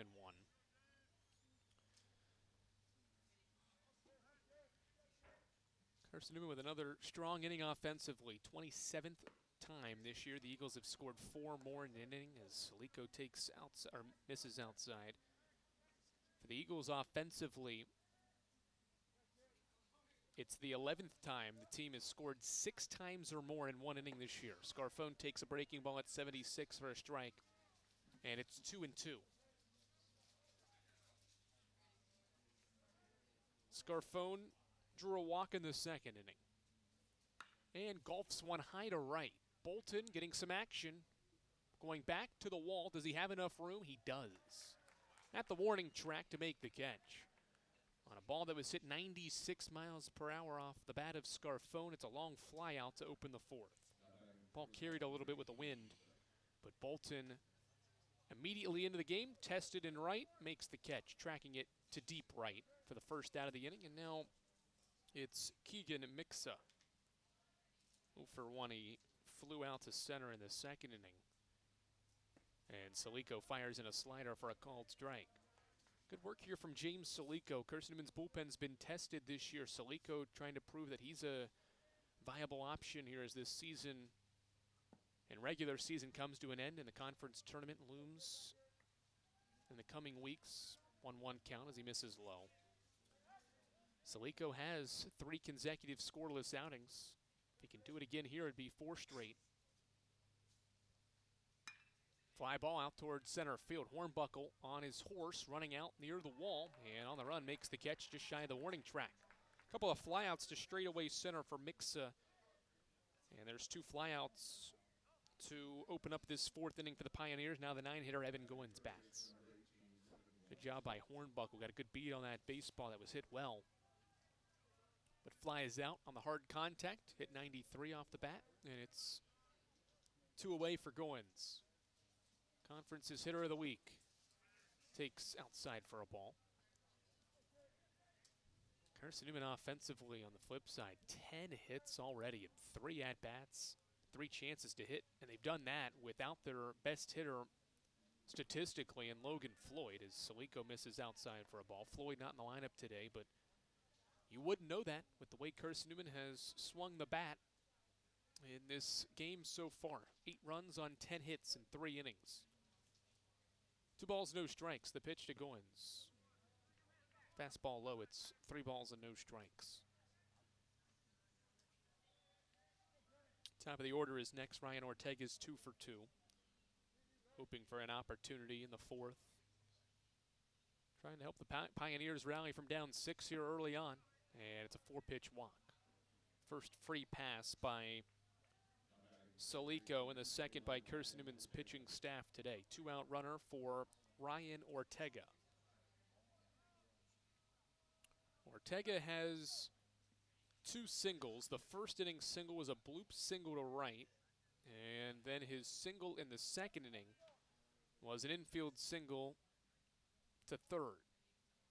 He's 2 for 2, but he has not hit the ball super hard against Carson-Newman's pitchers so far, and flies one toward the right side. Bolton and Kilgore give it a look, but they run out of room. Lands foul and out of play. Excellent crowd on hand for this midweek game. Again, the first of 5 for Carson-Newman during this homestand to wrap the home slate. Tusculum currently. Final home series is with Coker this weekend starting Friday, wrapping up Saturday, and then the home slate ends with Shorter in town next Tuesday. Eagles beat the Hawks 12-1 back in late March. 0-1, line drive right to Gibson. He puts his glove above his head to make the line drive catch, and a ball that was hit 93 off Ortega's bat, and the inning's over. Good defensive work by Carson-Newman to help James Soliko toss a second scoreless inning out of the bullpen. Eagles stay in front. 8-2. Don't know what to wear on game day? Head over to shopseeandeagles.com for all of your Carson-Newman athletics gear. You can find clothing from Adidas, Columbia, Nike, and Under Armour to cover you from head to toe. ShopSeeAndEagles.com also has duffel bags, backpacks, jewelry, pet supplies, and gifts. Don't waste any more time.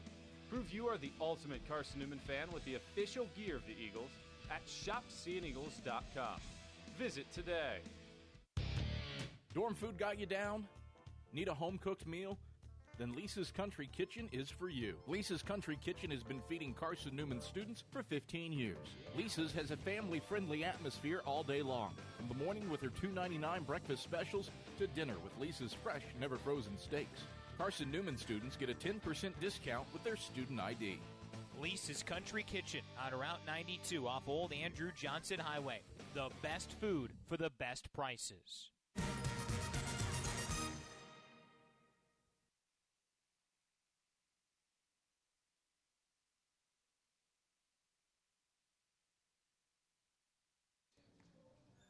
Drew Slawinski got the final out in 3 pitches in that long third inning for Carson-Newman that scored 6 runs, and now Slawinski back to work for the 4th.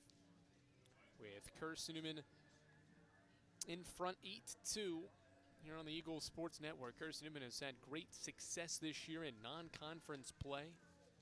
See 2 of the guys, Braxton Smith, Sebastian Rodriguez, that have helped with that effort this year. The Eagles have also, on average, scored at least 9 times in their out-of-league games this season. They're basically at their scoring average in these non-conference games in just 3 innings offensively, as Tanner Kilgore will be the batter for Carson-Newman to open up this 4th inning. All the hits for the Eagles in the 1st and 3rd innings to go in front 8-2 here on the Eagles Sports Network. Andrew Rogers, glad you're with us for this contest. Approaching 90 minutes in as Slawinski comes set. Glove at his belt. Long pause here. 4 to pitch, and now he overthrows a fastball into the turf. 1-0. This is the Tusculum pitching staff that has an ERA just under 7 for the year. It's the 3rd worst mark among South Atlantic Conference schools this year. 1 ball, no strike pitch. Another overthrown fastball into the turf. 2 balls, no strikes on Kilgore. It's a Pioneers team, too, that has struggled with walks. They have averaged about 5 walks per game, also the 3rd worst mark in the conference this year. They've only walked 2 in this game, but they've also hit a batter. They've given up 3 freebies, and those have aided Carson-Newman offensively. 2-0 pitch again, bounced into the turf before the plate. Slawinski's been way off with his first 3. To begin this 4th inning, Pioneers have really relied on just 9 different guys this year. 9 different pitchers have thrown at least 19 innings or more and have appeared at least in 11 games. Have not seen any of those 9, though, as Slawinski misses again. None of those were close to the zone. It's a 4-pitch walk to begin the 4th inning. Kilgore has been on base now all 3 times. And Cole Nathan has a base runner here in the 4th. Remember, the Eagles run-rolled Tusculum in the only other non-conference game. That was back on February 10th, a 15-3 victory in 7 innings for Carson-Newman that day. Something similar would put Carson-Newman back in the win column against the Pioneers for the 4th time this year in 5 meetings. Another ball into the turf, 5 straight misses from Slowinski here to begin this 4th inning. Again, the Pioneers have already used 4 pitchers. This is their 3rd reliever. And Slowinski has only found the zone with 2 of his 8 pitches. 1-0 set for the senior righty, and he misses high and inside. It's 2-0. 6 straight misses to begin the 4th.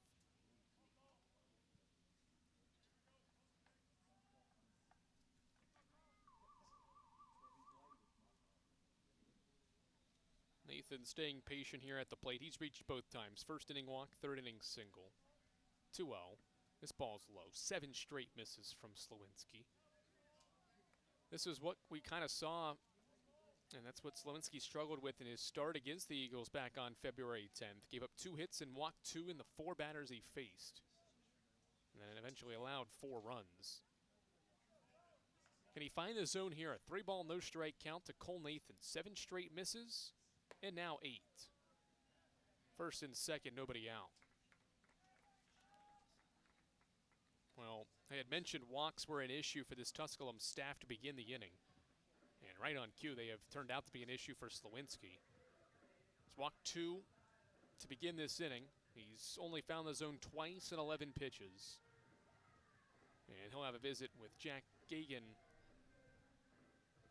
prior to Sean Strittmatter batting for the Eagles. This is a Tusculum team 6-8 in non-conference play. They have lost 4 of their last 5 midweek games, and they've allowed at least 9 runs in 4 straight midweek contests as well. Slowinski's day is over. 2 strikes and 11 pitches for the senior righty.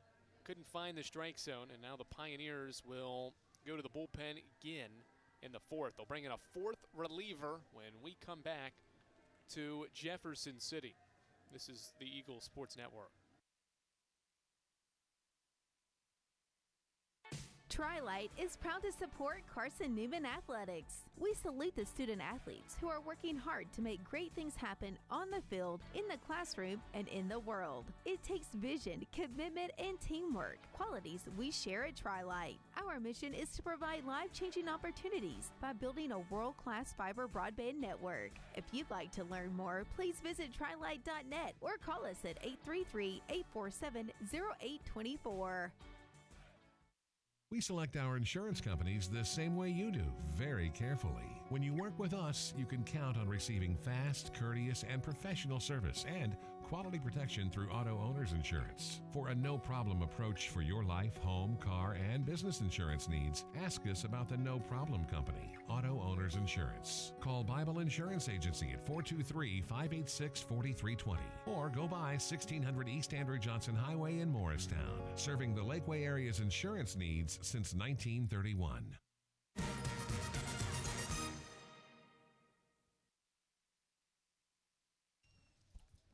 Aiden Moore in the game for Tusculum. We were talking about how 9 different guys have played in at least, or pitched in at least 11 games for the Pioneers and have thrown 19 innings. Aiden Moore is one of them. He has a 10.4 ERA this year in 14 outings.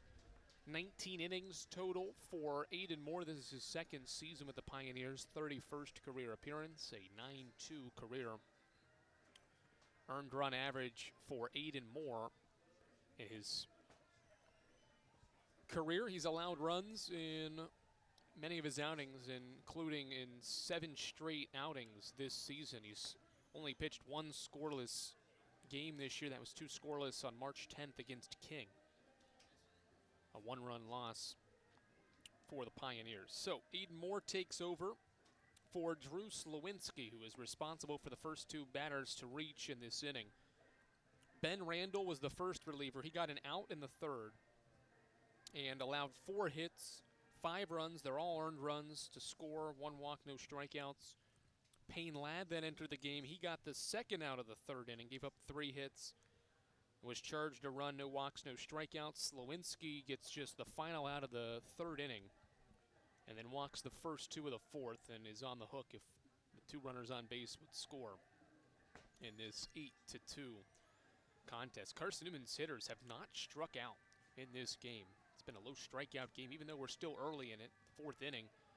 Carson-Newman has not struck out against a whole host of arms, and there's only been one strikeout in the game.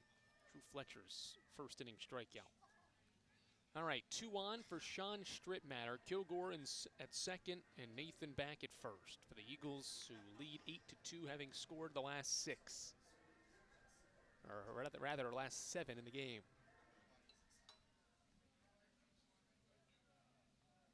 First one to Strittmatter, high fastball. So between Slowinski and Aiden Moore now, there's been 9 straight balls to open the fourth inning.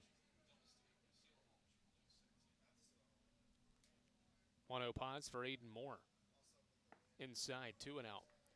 10 straight misses by Tusculum's arms to open the fourth. Pioneers have not pitched a strike in the fourth inning. Corners peeking in. First and second, and there's an 11th straight ball.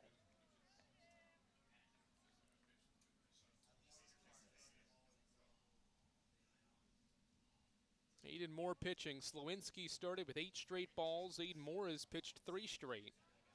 And the Pioneers in danger of loading the bases on walks. 3-0. Ball 4. 12 straight balls to open the fourth inning. Kilgore to third, Nathan to second base, and here comes Kylan Hornbuckle. I think anybody could coach third base right now, and Tom Griffin's signals to his hitters are probably just saying, take the first pitch, take till you get a strike. Aiden Moore sets first pitch, breaking ball away. 13 straight balls to begin the fourth inning. Hornbuckle batting with the bases loaded for the second time this year. 0 for 1. He's 0 for 1 in the game as well. Flew out in the second. 1-0. There's a strike. It took 14 pitches, but the Pioneers finally have thrown a strike in the fourth inning. 1 ball, 1 strike count. First strike of the inning. Bases loaded, nobody out. Aiden Moore pitching for the Pioneers. 1-1 to Hornbuckle. Chased a pitch away, 1-2. Would have been the 14th ball of the inning, but Hornbuckle went after that changeup. And it's a 2-strike count now on Carson-Newman's redshirt junior center fielder. Bases loaded in the fourth, Eagles up 6. And Hornbuckle hits this one down the right field line. Will it stay fair in the corner? It will not. Foul ball. The home plate umpire had the call with the bases umpire behind the mound, and Matthew Simpson declares it a foul ball. Trey Miller, the first base coach for Carson-Newman, thought it was fair. He was signaling with his right arm that it was inside the right field line. Remember, Hornbuckle's hits this year are all extra base hits, 2 triples and a home run. That one certainly was going to be extra bases had it stayed fair as well. He'll stand back in. The count's still 1-2. Moore comes set. Bases loaded, nobody out in the fourth. And Hornbuckle strikes out swinging. Foul tip into Gagan's mitt. And there is one away for Jono Pierce. Pierce batting with the bases loaded for the second straight half inning. He grounded into a fielder's choice in the third in this same exact scenario. Aiden Moore pitches to Pierce. He fouls it back. Pierce is officially 0 for 12 this year with the bases loaded. His 13th at-bat with the bases loaded comes right now. Nobody on the team, or only other player with as many bases loaded at-bats is Aiden Gibson. 0-1. Inside corner breaking ball makes it 0-2. So Moore came in the game, missed with his first 5 pitches, but now has fired in 5 consecutive pitches in the zone, now 6, and has worked ahead on Pierce 0-2. More pitches to Pierce. Ground ball sharply down the right field line. It's a fair ball. 1 run has scored. Nathan will come around and score. Stop sign for Strip Matter at third as John Pierce slides into second base with a 2-run double. Third double of the year, drives in 2 runs for Carson-Newman and John Pierce, and it's 10-2. First hit of the year with the bases loaded for Pierce at a great time. Good job by the right fielder, Evan Cage. He tracked that ball down before it got to the wall to not allow Pierce to get more than 2 bases and to not allow Strip Matter to score on that play as well. Kevin Hammond is the batter with 2 on and 1 out, and he takes a high fastball for a ball. So how about John Pierce? He entered the day with 4 runs batted in for the year. He's got 3 in this game.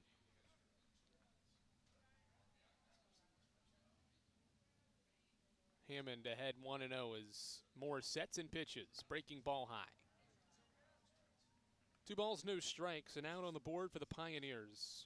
Carson-Newman has scored in each of the first 4 half innings offensively. Eagles have already scored 10 times. After a 6-run third, a run each in the first 2 innings and 2 here in the fourth. 2-0. Hammond takes low and outside 3-0. Carson-Newman offensively has scored now double-digit runs 14 times this season in 41 games. Just more than 33% of the time, Carson-Newman scoring double-digit runs. 3-0 pitch is a strike. Moore's back into this count against Kevin Hammond, who has an RBI in each of his first 2 at-bats. A ground out that scored a run in the second. And his first career extra base hit scored a run in Pierce in the third. 3-1 for Moore. Ball 4 away. Entering the inning, Tusculum had only walked 2 guys. They have now walked 4 in the fourth. Bases loaded again, and here comes Colton Evans. Evans likes these spots. He hit a grand slam against Wingate with the bases loaded. He gets a bases loaded at bat for Carson-Newman. Evans 1 for 4. His only hit with the bases loaded was that grand slam. And he takes an inside corner breaking ball at 76 for a called strike. Carson-Newman in this game now gets another chance to bat with the bases loaded. They're 1 for 3. 4th at bat with the bases loaded. 0-1 for Moore. Breaking ball stayed above the hands to Evans. It's 1-1. Overall, the Eagles 7 of 12 with runners in scoring position and have 3 2-out hits. There's only 1 out on the board right now for this offense that has sent a 7th batter to the plate here in the fourth. 1-1. Evans chases, breaking ball low. It would have been ball 2. Instead, it's strike 2 swinging. And it's a 1-2 count. Eagles have them loaded. This is the top of the order. You've got Aiden Gibson on deck, who is 3 for 3. Hoping he'll get an opportunity with runners on base. 1-2. Breaking ball. Evans fights it off, floating it toward right field. Back goes Watson into the outfield. This will drop in for a base hit. Everybody moves up a spot. They had to wait to see if it would drop. It did. And Carson-Newman extends the lead. A little fisted single to right for Colton Evans to drive in his 20th run of the year. 11-2. Tusculum has struggled to get outs in the last few innings, and they're going back to the bullpen. The carousel continues on the mound for Tusculum here in Jeff City. A 5th reliever will come into the game for the Pioneers. The first 4 have only gotten 1 out each. Eagles up 11-2 here in Jefferson City, Tennessee on the Eagles Sports Network. How do you know you're in a community, not just a town? Well, strangers smile as they walk by. They refill your coffee without you asking. And when you ask directions, people offer to walk you there. Communities give more. The way you know when you walk into First Bank that you are in a real community bank. Great products, direct access to your local bankers, and relationships that can last a lifetime. Don't just have an account. Have a community with First Bank. Member FDIC.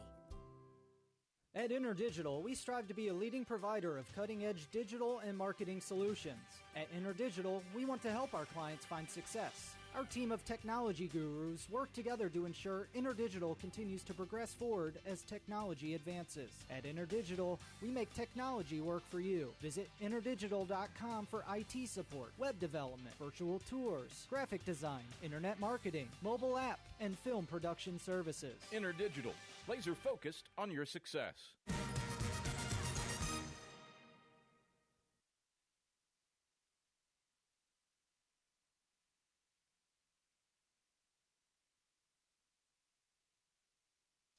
(11-2) game. Scout Martin is going to be Tusculum's 5th different reliever.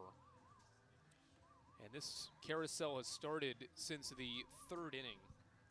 Ben Randall got an out, gave up 4 hits, 5 runs. Look at Mount Martin's numbers, 18 ERA in 3 innings this year. Ben Randall got the first out of the 3rd inning, gave up 4 hits and 5 runs and a walk. Payne Ladd got the second out of the 3rd inning. He gave up 3 hits and a run. Drew Slawinski got the final out of the 3rd inning. He gave up 2 runs and walked 2.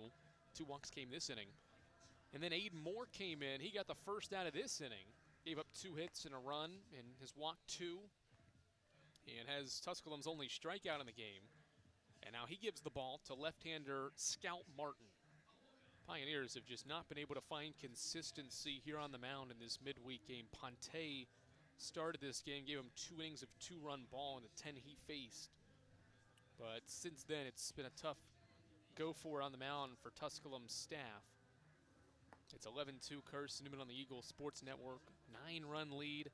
The Eagles have scored the last 10 runs in this game. Tusculum led 2-1 heading to the bottom of the 2nd. Eagles tied the game that inning, have scored 6 in the 3rd and 3 more in the 4th to lead 11-2. And hey, guess what? The bases are still loaded and there's still only 1 out on the board. Aiden Gibson will be the batter. He has 14 at-bats this year with the bases loaded. He is 4 of 13. He gets a 4th inning at-bat with the bases loaded for Carson-Newman facing Scout Martin. Trying to right this ship for this Tusculum bullpen. They've used 4 relievers and they have each recorded 1 out. First one to Gibson, fastball away. Well, the theme in this inning, it really wasn't an issue in the first 3, but in this inning, Tusculum has struggled to find the zone between 2 different pitchers. They missed on their first 13 pitches of the inning, and overall have walked 4 Carson-Newman batters, and this is the 8th of the inning. 1-0 swing by Gibson out toward right field. Cage is over near the line to make the catch. Tagging from 3rd and hustling home is Jono Pierce. The throw is casually cut off near the mound. And Aiden Gibson drives in a run on a sac fly. His 23rd ribby of the year has Carson-Newman up double digits. It's 12-2 in the 4th. Gibson has an RBI for the 2nd time in this game. He scores Jono Pierce. Kevin Hammond with good base running goes 2nd to 3rd. Evans still at 1st. Corners occupied here for Ryan Bolton with 2 away. And what is another quality offensive inning for Carson-Newman. Here's the 9th batter of the inning, Ryan Bolton, taking inside on the corner for a strike. 28th time this year that Carson-Newman has scored 4 times or more in an inning.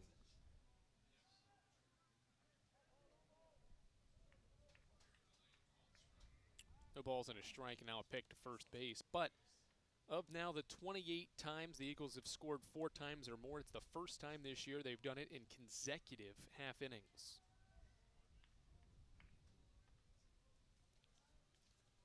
Nothing in 1 set for Scout Martin. Breaking ball stays high and away to Ryan Bolton. He came in as a pinch hitter in the extended 3rd inning. He was the 11th batter of the inning and grounded into a fielder's choice for the final out of that frame. He is the 9th batter of this 4-run 4th.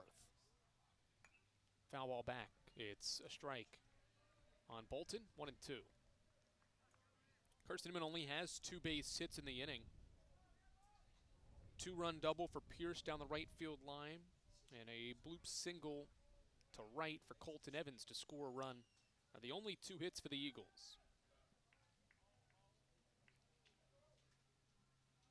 Pick to first base. Good little quick move by the lefty Martin, staring down Evans, but Evans back safely.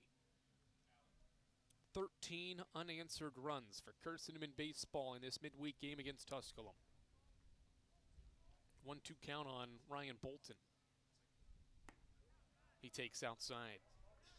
Fastball at 83 from Scout Martin, missed away. Pioneers entered this game 5-7 since losing that series to Carson-Newman on March 21st. 5-7 since that series. 2-2. Pitch is fouled back. Overall, the Pioneers 15-26. Tusculum team coming off their best conference series of the year, sweeping Wise on the road. And they scored at least 13 runs in each of those victories, but offensively have not been able to keep up with Carson-Newman so far. Long way to go, though. 2-2 set for Martin to Bolton. He thought about a low breaking ball, but stayed away, and the count is full. Well, the runner at first base will be on the move. It's Braxton Smith running for Colton Evans at first base. He'll be on the move when Martin heads toward home. Bolton fights off a 3-2 fastball that was toward the outer part of the plate to stay alive.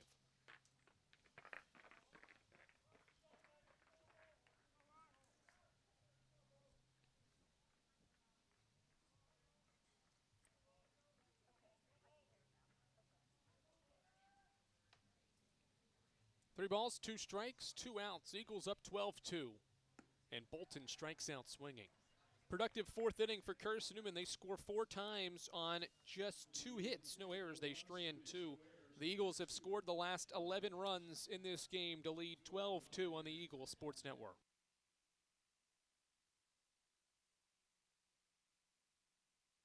Sure, we've been around a while, 171 years to be exact. We know the power of a liberal arts-based Christian education and the tremendous potential of what can be found on this campus, within this community. We are adventurers, dreamers, believers, passionate and compassionate, curious and clever, driven by a common purpose towards a common goal. I found my passion. I found purpose. We are Carson-Newman. What will you find? Domino's Pizza in Jefferson City and Morristown wants to help feed your business. When you're hungry at lunch, show your business card at Domino's in Jefferson City and Morristown when you make your purchase for pickup or delivery to get 25% off the entire order. That's 25% off your order at Domino's in Jeff City and Morristown when you show your business card. Call 865-471-6700 to get a pizza. Domino's, the official pizza of the Carson-Newman Eagles.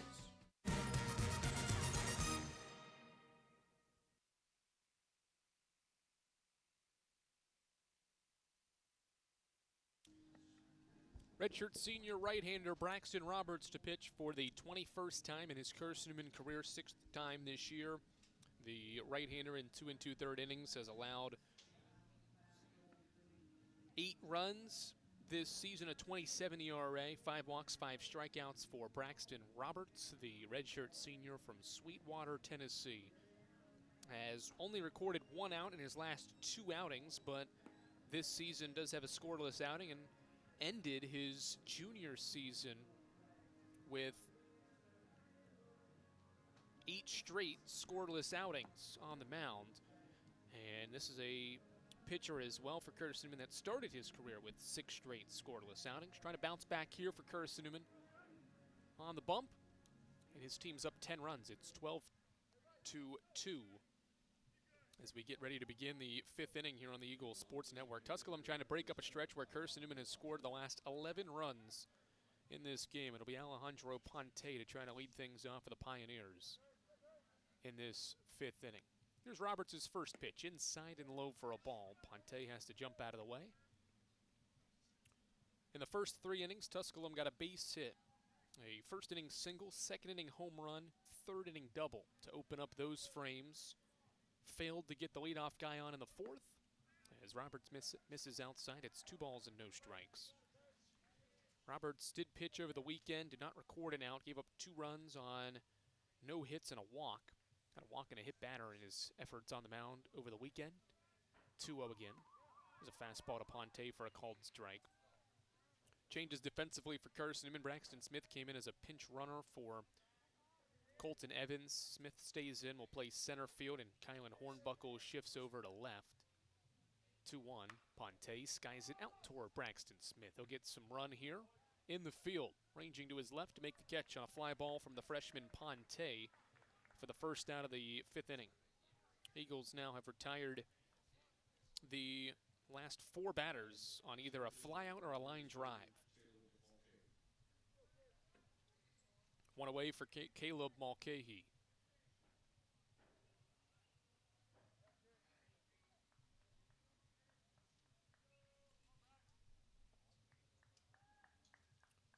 Righty-righty matchup here with 1 away in the 5th. Roberts pitches. Mulcahy goes around. Tried to hold back on Roberts' inside pitch and was unable to do so. Mulcahy grounded into a double play in the 1st. He doubled for the 2nd time this year in the 3rd. Pats here in the 5th inning against Roberts. The 0-1 hits Mulcahy. Slider stayed inside on a 75-mile-per-hour pitch. 1 out, hit batter.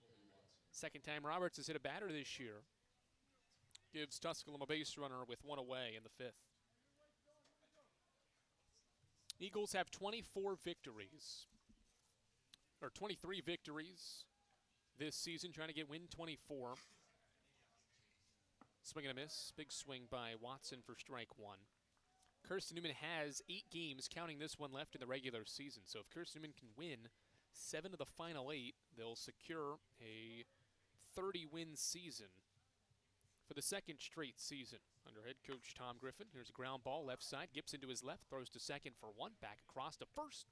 Not in time. Watson breaks up the inning-ending double play with a fielder's choice. There's 2 away. Watson takes Mulcahy's spot at 1st to give Jack Gagan a chance with 2 away. Carson-Newman looking for consecutive 30-win seasons under head coach Tom Griffin for the first time since the early days for Coach Griffin.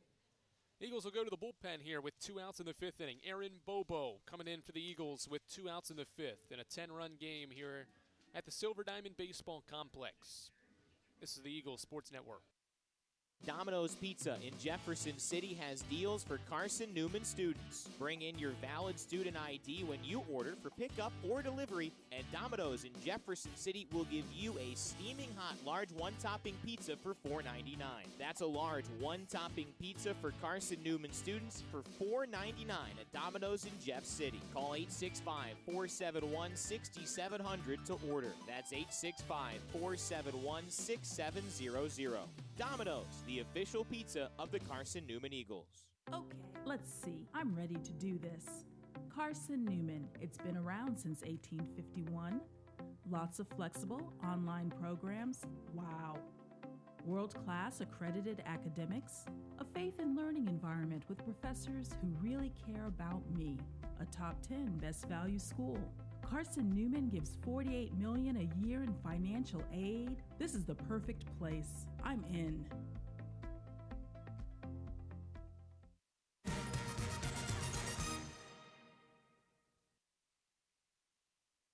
All right, Aaron Bobo into the game, trying to at least get the final out of this 5th inning for the Eagles, up 12-2. He'll pick to first base. Bobo pitching for the 5th time this year. 3.8 ERA for Bobo on the mound this season. 4 appearances, 3 1/3 innings, a win against 19th ranked Wingate on April 4th. First pitch fastball stays below the knees to the 5-hitter Gagan for a ball. It's 1-0. Carson-Newman under head coach Tom Griffin has only won 30 games in consecutive seasons once. Gagan fouls it back. It's 1-1. In head coach Tom Griffin's first 3 seasons in 06, 07, and 08 here at Carson-Newman, the Eagles won 35, 36, and 43 games.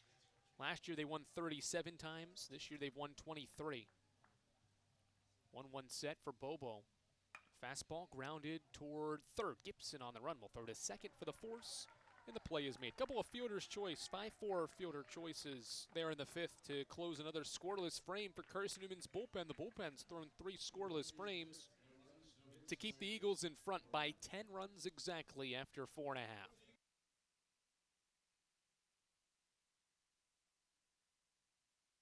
This is Carson-Newman men's basketball alum Taylor Hawkins. I want to help your family secure its financial future. I'm with Modern Woodman Financial Planning, where we touch lives and secure futures. Let Modern Woodman protect your family's financial security through life insurance, retirement planning, and financial services. You can contact me, Taylor Hawkins, at cneagles.com/Modern Woodman. That's cneagles.com/Modern Woodman. Help secure your family's financial future through Modern Woodman Financial Planning. The #1 source for Carson-Newman athletics gear is shopcneagles.com, where you can find gear from Adidas, Columbia, Nike, and Under Armour. Shirts, jerseys, sweatshirts, shorts, pants, hats, and scarves. Shopcneagles.com is your source for everything CN. You can even show your school spirit on your smartphone or tablet. All of your game day essentials can be found in one place. ShopCneagles.com.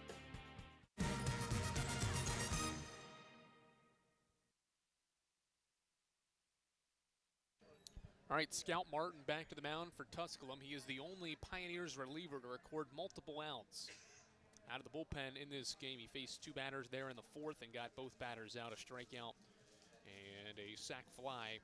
Capped that 4-run fourth for Carson-Newman. It's been 2 innings that have changed the complexion of this midweek game. A 6-run third and a 4-run fourth. That is why Carson-Newman's up 12-2 here on the Eagles Sports Network. Overall, the Eagles have scored 11 unanswered runs to grab hold of this midweek game in what is the 5th meeting this season between these two sides. There is a change for Tusculum behind the plate. Jack Gagan was the catcher, but the home plate umpire just pointed toward a new catcher. And it is Adrian Salas to catch for the Pioneers. Their first defensive change comes in the 5th. Lefty Martin against Tanner Kilgore to start the 5th inning. Eagles will have a pinch hitter up next in this 5th inning, as Tanner Kilgore waits on the first offering and is behind a fastball at 82 for swinging strike 1. Productive day for Tanner Kilgore. He's been on base all 3 times and has a multi-hit and multi-RBI day. 2-run single in the 3rd and a single in the 1st inning. He now has 18 multi-hit games this year as he fouls 1 off, and it's 0-2. 4th multi-hit day of the year for Kilgore's 2nd multi-RBI game. Both his multi-RBI games this year now against Tusculum. Had 4 RBI back in that early February meeting and has 2 more against Tusculum here today. 0-2 from Martin. Ground ball sharply through the right side of base hit. Kilgore stays hot. He's got a 3-hit game, and he'll round first and head for second base. Hustling to second is Kilgore with at least a single, and we'll go double. Evan Cage had to range over in right field to go track that ball down and was unable to do so before Kilgore was able to get extra bases out of it. Kilgore with his 4th double of the season, first of this game, and Carson-Newman has the leadoff batter aboard against Martin to bring Trace Alexander to the plate. Pinch hitter for the Eagles in the DH spot is Trace Alexander, 1 for 7 this year. First career RBI came earlier this year. He's got a runner in scoring position.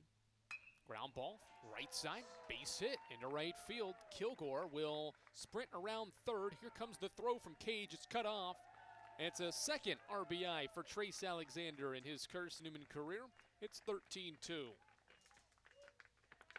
Consecutive 5th inning base hits through the right side for Carson-Newman to add on to its lead. 12 unanswered runs. Good running by Kilgore as well.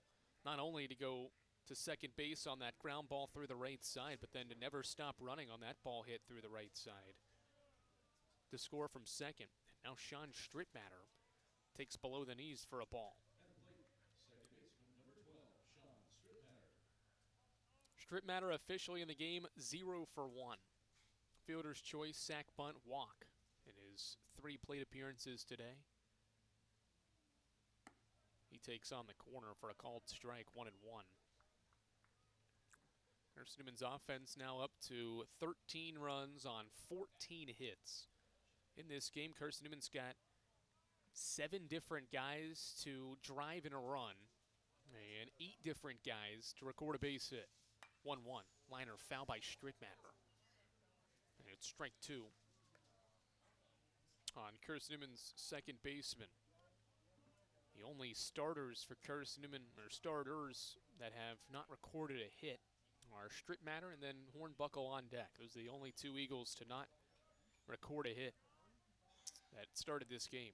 1-2. Strittmatter jammed on an inside breaking ball. Gets past Martin. Ortega attacks, flips to first, and the out is recorded. Good job by Ortega to chase after that slowly hit grounder past Martin to make that play for the first out. It's a productive out. Alexander moves to second base on the 4-3 ground out to bring Kylan Hornbuckle to the plate in his second career start.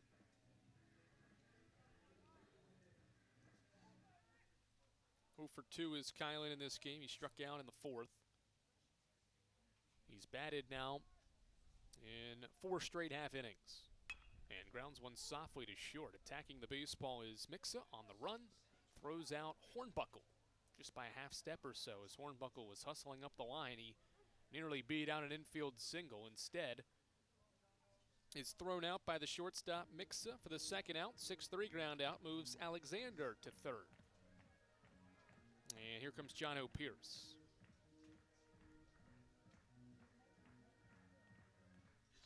Pierce having one of his best performances in the Eagles orange and blue in this game. 2-run double last half inning. 3 RBI in the game, career high, and he takes a strike outside corner.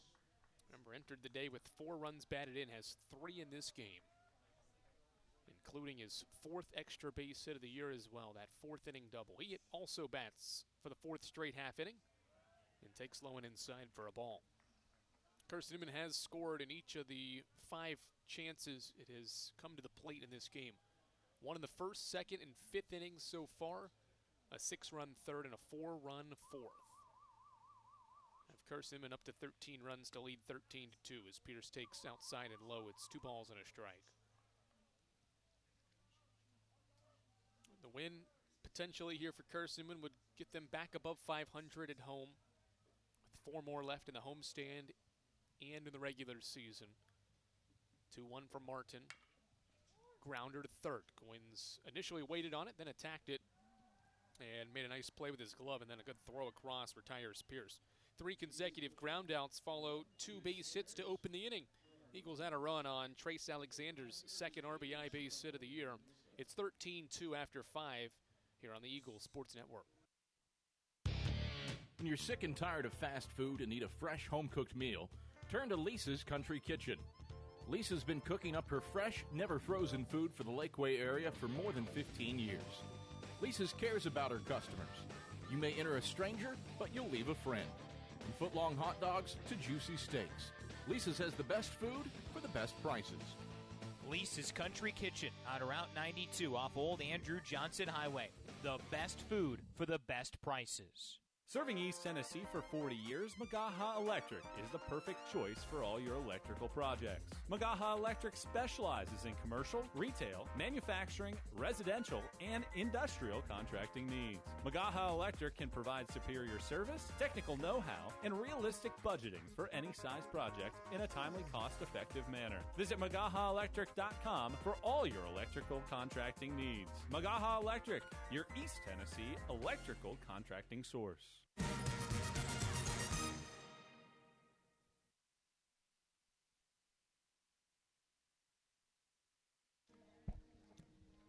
A bunch of changes for Carson-Newman as we get ready to begin the top of the 6th inning. Carson-Newman has scored the last 12 runs in this game to lead 13-2. here on the Eagles Sports Network. Defensively, Matthew Bishop has come into play first base. Alex Ring is the new second baseman. He takes the place of Aiden Gibson in the lineup. Sean Stripmatter goes from second to third. And Jamison Van Ness is Carson-Newman's catcher in this midweek game. And the change on the mound is Harrison Shelton, 6 1/3 for the lefty this year. 2.84 is his earned run average in his first collegiate season. 4 strikeouts, 5 walks for the southpaw from Clinton, Tennessee. Lefty-lefty matchup here in the 6th inning. Bobo got the final out of the 5th. And now the Eagles turn to Shelton, who drops in a breaking ball to Cage for a called strike. This is the 6, 7, and 8 part of the order for the Pioneers as Cage taps one foul behind the plate, and it's strike 2. So to catch you up for Carson-Newman, the only starters still in the game for the Eagles are Kylan Hornbuckle, Jono Pierce, and Sean Stripmatter. Those are the only starters still left on the field for Carson-Newman in this non-conference game. 0-2 set for Shelton. Fastball. Cage checked his swing. Did he go? Van Ness tags out Cage, but they had no appeal to third base. They appealed to the first base umpire, and Marcus Wilkie said Cage went around. Don't think the angle was there, but Marcus Wilkie calls him out on the slider away. 5th strikeout for Shelton of the year. First of the 6th inning here. In these non-conference games, there's only 2 umpires, so you don't have one down the line at third. As Shelton drops in another breaking ball for a strike. He's ahead on Scarfone, another left-handed hitter. 0-1. Scarfone's 3rd plate appearance. He's 0 for 1. Shelton pauses and pitches. Fastball low, his first miss in 5 pitches now to open this 6th inning. Carson-Newman's bullpen has not allowed a run. James Salico set the tone with 2 scoreless. Braxton Roberts, Aaron Bobo, and now Harrison Shelton have continued that on. And Shelton drills Scarfone on a 1-1 pitch inside part of the plate. Scarfone hit by it. And so the Pioneers have a base runner via a hit-by pitch for the 2nd consecutive half inning. 3rd straight half inning. The Eagles have issued a freebie. And now the shortstop Keegan Mixa with 1 on and 1 out. Shelton's first one to the shortstop's a strike, a breaking ball dropping in at 78 miles per hour. Take you around the South Atlantic Conference as we go through this 6th inning. As this one sits sharply down the left field line, it will stay fair and roll all the way into the left field corner for extra bases for the 8-hitter Mixa. Hornbuckle gets the ball in quickly to his cutoff Pierce, and it is Mixa with a 3rd double of the season. He's at second base in a 13-2 game with 1 out. It is Tusculum's 3rd extra base hit of the game. Puts 2 on and 1 out for Evan Goins, the conference's hitter of the week. Emory and Henry picks up a midweek win today. They defeated Concord 6-4.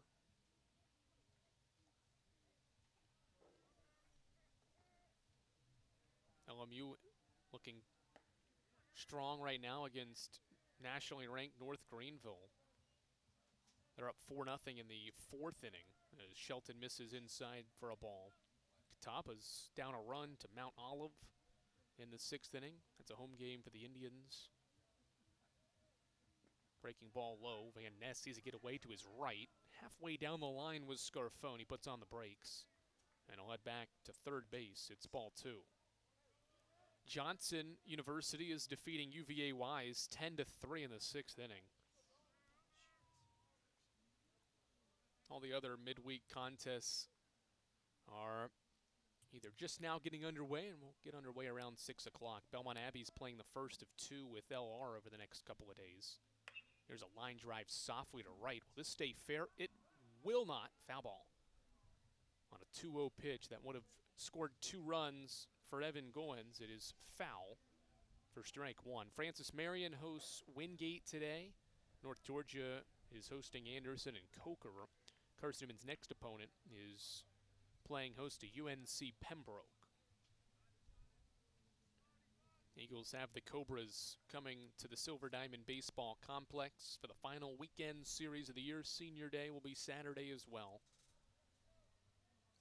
Cobras will come to Jefferson City with an 11-29 record overall. But they have 9 of those 11 wins in league play. Ground ball foul by Goins, and it's 2 balls and 2 strikes in this lefty-lefty matchup in the 6th inning. Eagles up 13-2. Another lefty on deck, or in the hole in Ponte, but this is the 3rd lefty that the lefty Shelton has faced out of the bullpen in 4 batters so far in this 6th inning. Wonder if this is his last batter, or if they stick with him after this matchup against Goins. 2-2. Good block by Van Ness to keep the ball in front. Runners stay put at second and third, and the count is full. Carson-Newman can also this weekend not only secure a winning record at home, but can also secure its spot in the South Atlantic Conference Baseball Tournament. The Eagles have a 4-game edge over 8th place. Tusculum's 9-18 in 8th, and a tie with Coker, who's also 9-18. Payoff from Shelton. Breaking ball, rings up Goins looking. Great slider. It drops in at 70 miles per hour for the final, or the second out of the 6th inning. Second strikeout for Shelton, and his day is indeed over. He comes in, faces 3 lefties. Of the 4 he faces, he gets 2 of them with a strikeout, and the Eagles will go to the pen up 11 with 2 outs in the 6th inning. This is the Eagles Sports Network.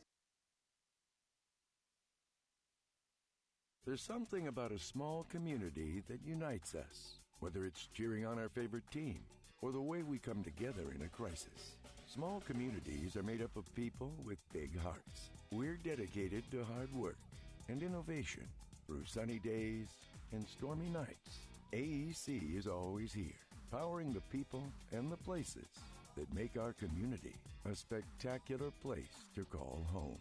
AEC, power what matters most.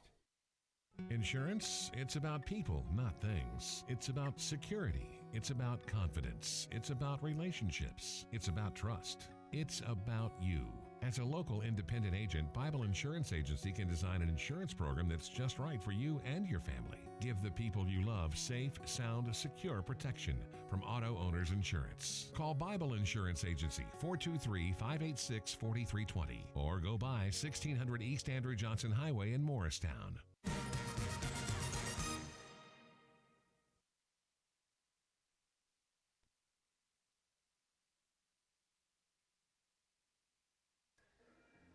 Second and third, 2 outs. Carson-Newman's up 13-2. And Will Sharp, a redshirt freshman in his second full season with the Eagles, will get his first career appearance here in the 6th inning with 2 on and 2 out. He played his high school baseball at Gibbs. He's from Knoxville. And he gets an opportunity for the first time in the orange and blue to take the mound to make his collegiate debut. Shelton strikes out 2 in the 6th inning, and he gives the ball to Will Sharp. The Eagles up 11. Sharp trying to keep the scoreless effort here from the bullpen intact. The Eagles' pen has tossed 3 2/3 scoreless, and Sharp will face Ryan Ortega, who is 2 for 3. Sharp looks into his catcher, Jamison Van Ness, and the righty sets in the first home is popped up toward center field. Smith charging in. He has got it. 1 pitch, 1 out in the debut of Will Sharp, but he's pumped up as he should be. 13-2, Carson-Newman. The Eagles' pen has tossed 4 straight scoreless innings. They're up 11 after 5.5. Don't know what to wear on game day? Head over to shopseeandeagles.com for all of your Carson-Newman athletics gear. You can find clothing from Adidas, Columbia, Nike, and Under Armour to cover you from head to toe. ShopSeeingEagles.com also has duffel bags, backpacks, jewelry, pet supplies, and gifts. Don't waste any more time. Prove you are the ultimate Carson-Newman fan with the official gear of the Eagles at ShopSeeingEagles.com. Visit today. Dorm food got you down? Need a home-cooked meal?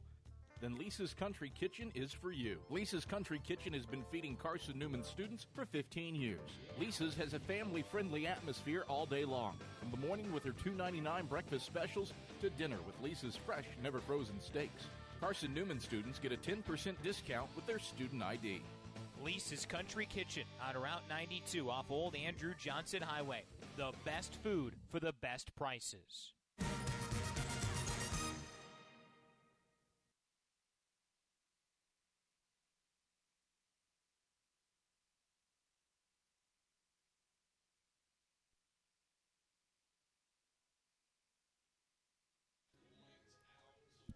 Changes for Tusculum. We'll start with the one on the mound. Cooper Emery has made a team-high 18 appearances. This will be number 19 as he warms up. An 8 ERA for him in 19 innings. 11 strikeouts, 11 walks. He's allowed 2 home runs, and this will be appearance 18 for Tusculum's reliever Emery. 19th appearance. He has a 3-1, or check that 1-0 record. 1-0 record this year out of the bullpen, but does have a team-high 3 saves among the 6 this season for this Tusculum team that had entered this game winners of 3 straight, but they're in danger of losing a midweek for the 5th time in the last 6 tries against a Carson-Newman team that has won 10 non-conference games in 6 midweeks this year. Eagles will have Jamison Van Ness to bat first. Ian Hubbard is after that, and then potentially another pinch hitter. Alex Ring would be the next guy up. The Eagles have opened the bench in this midweek game with the score what it is. Tusculum has brought in Justin Millsaps to play first base for Colby Watson. Keegan Mixa has moved to third because Caden Rector is now the shortstop for Evan Goins. Those are the changes for Tusculum, and Ian Hubbard will pinch hit for Braxton Smith. But Jamison Van Ness is the hitter for Carson-Newman here. This will be his 3rd career at-bat. His first career at-bat last year on February 4th at shorter. First pitch, Van Ness takes high for a ball. Van Ness looking for his first career hit as well. His first career RBI was earlier this season. He drove in a run against Cedarville in a 23-4 win. 1-0. Check swing, blooper to first on the ground. Routine play for Millsaps. 3 unassisted opens the 6th inning. Van Ness was hitting there in that catcher spot and Hammond's spot. It's 9-1 and 2 officially in the order as Ian Hubbard gets a pinch hit opportunity for Carson-Newman. Hubbard hitting 182 this year in 11 games. 4 hits, 22 at-bats. Hubbard stands in for the Eagles from the left side and takes high for a ball.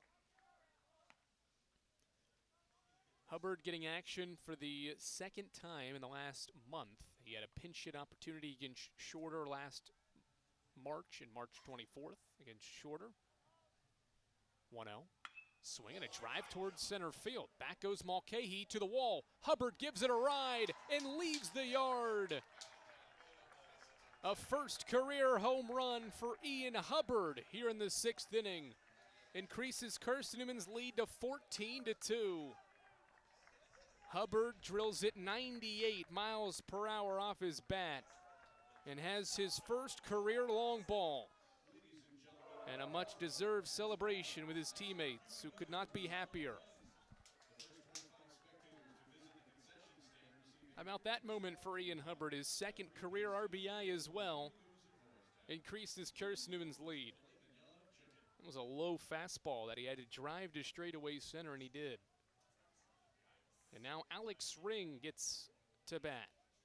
First pitch fastball, a strike to Alex Ring. Alex Ring, 5'8" junior infielder from Inglewood, Tennessee. Getting his 4th at-bat of the year, 1 for 3. Couple of RBI for him. Checked his swing and a breaking ball and went around. Strike 2. Ring has had 6 plate appearances overall this year. He's drawn 3 walks. His first career hit was a 2-run base hit against Cedarville. 0-2. Breaking the ball away from Emory. And it's 1-2. Hubbard's base hit now will allow the Eagles to have scored in all 6 innings of this game.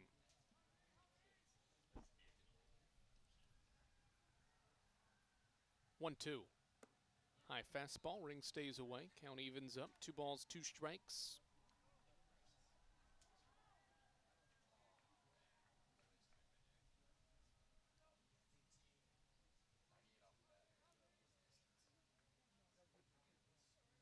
Two-two.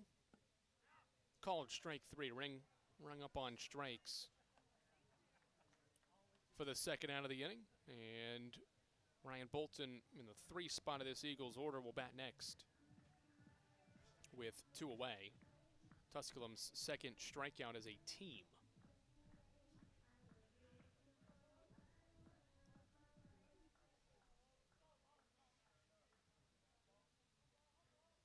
First one to Ryan Bolton. Third at bat of the day for Bolton. Fielder's choice and a ground out so far, and he takes a strike.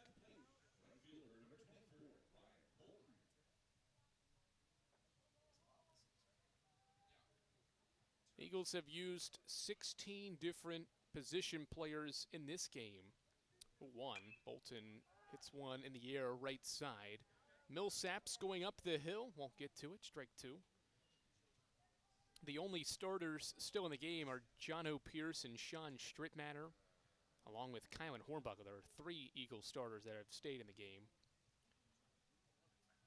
Bolton, one of 7 reserves to come off the bench. Overall, Carson-Newman today has played 22 different guys. 6 pitchers and 16 position players in this midweek game. 0-2 set for Emory. He pitches to Bolton, a breaking ball that's lifted foul again. Would imagine we'll see a 23rd different player on the mound potentially in the 7th. We'll see though. Will Sharp may go back out for more work in his debut. 1 pitch, 1 out in that 6th inning.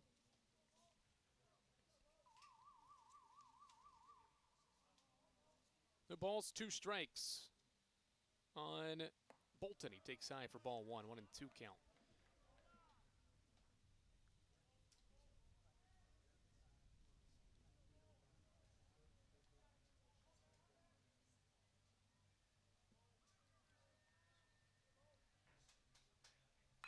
Bolton grounds one sharply down the right field line foul. Nice work by Trey Miller. Used his right foot to stop that ground ball in foul territory.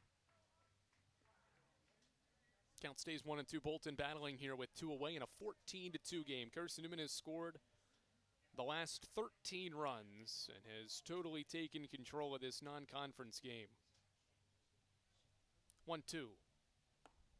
High breaking ball. 2 ball, 2 strike count on Ryan Bolton.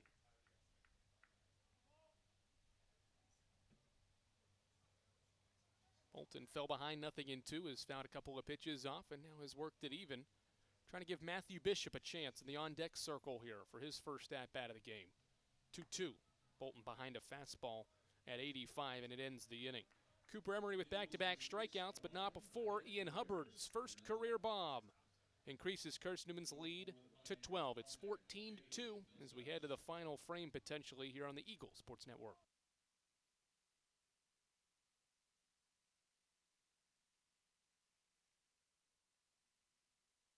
Tri-Light is proud to support Carson-Newman Athletics. We salute the student athletes who are working hard to make great things happen on the field, in the classroom, and in the world. It takes vision, commitment, and teamwork, qualities we share at Tri-Light. Our mission is to provide life-changing opportunities by building a world-class fiber broadband network. If you'd like to learn more, please visit trilight.net or call us at 833-847-0824. We select our insurance companies the same way you do, very carefully. When you work with us, you can count on receiving fast, courteous, and professional service and quality protection through Auto Owners Insurance. For a no-problem approach for your life, home, car, and business insurance needs, ask us about the No Problem Company, Auto Owners Insurance. Call Bible Insurance Agency at 423-586-4320 or go by 1600 East Andrew Johnson Highway in Morristown, serving the Lakeway area's insurance needs since 1931.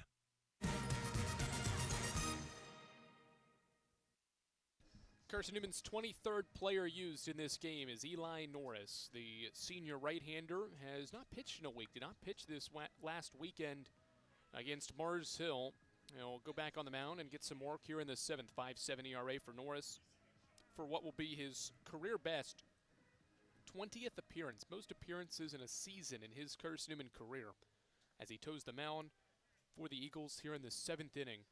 Carson-Newman trying to run-roll Tusculum in a midweek for the second time this season. They're up 14-2, and if they hold the Pioneers to 2 runs or less, the ball game could be over in the 7th inning as Alejandro Ponte takes a first pitch strike from Norris at 90 miles per hour. Career appearance 51 for Eli Norris, 60 career innings, a career 4.8 earned run average, 77 career strikeouts for Norris in 60 innings. Fastball hits softly right side. Alex Ring attacking the ball on the run. Glove flip to first. How about that from the reserve Ring? Nice little glove flip to Matt Bishop for the first out of the 7th inning. No Pioneer changes yet here at the plate. Caleb Mulcahy will get the bat with 1 away in the 7th after Ponte's ground out. He's 1 for 4. And now Mulcahy for a Tusculum team that is going to be 15-27, potentially by the end of this game. They'll still have a lot to play for, battling with Coker as Mulcahy takes a ball high. They're battling with Coker and Anderson for that final spot in the conference tournament. Certainly with some help as well could potentially get ahead of the Eagles, but Carson-Newman has a 4-game edge as this one's grounded to third. Nice diving play by Strittmatter. A throw back across, gets away from Bishop. It'll be an infield base hit for Mulcahy. Nice work by Strittmatter on the backhand stop, but his throw pulled Bishop off the bag. 8th hit for Tusculum. It's Mulcahy's second. He hit it 100 miles per hour off his bat. Strittmatter was ready for it. And now we'll have Justin Millsaps to bat for the Pioneers.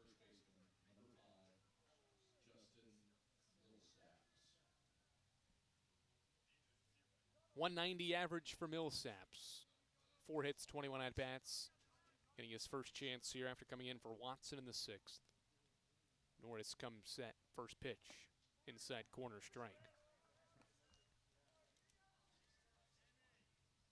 Pioneers will have plenty to play for in these final couple conference series. As we've said, they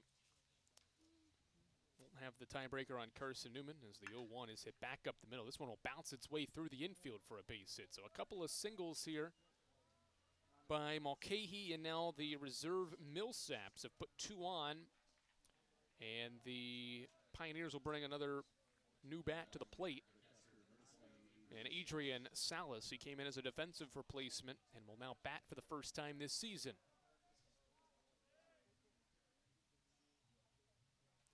Salas has a bat with 2 on and 1 out. Eagles trying to win this one on a double play potentially. Peterson Ring play in double play position as Norris comes set at the belt. First pitch fastball high for a ball at 91. Carson-Newman has a 4-game edge on that 8th spot in the conference standings, as we've said. Tusculum will be big fans of the Eagles this weekend as the Eagles host Coker, that 8th place team, as Van Ness blocks the ball in the turf. It's 2 balls and no strikes.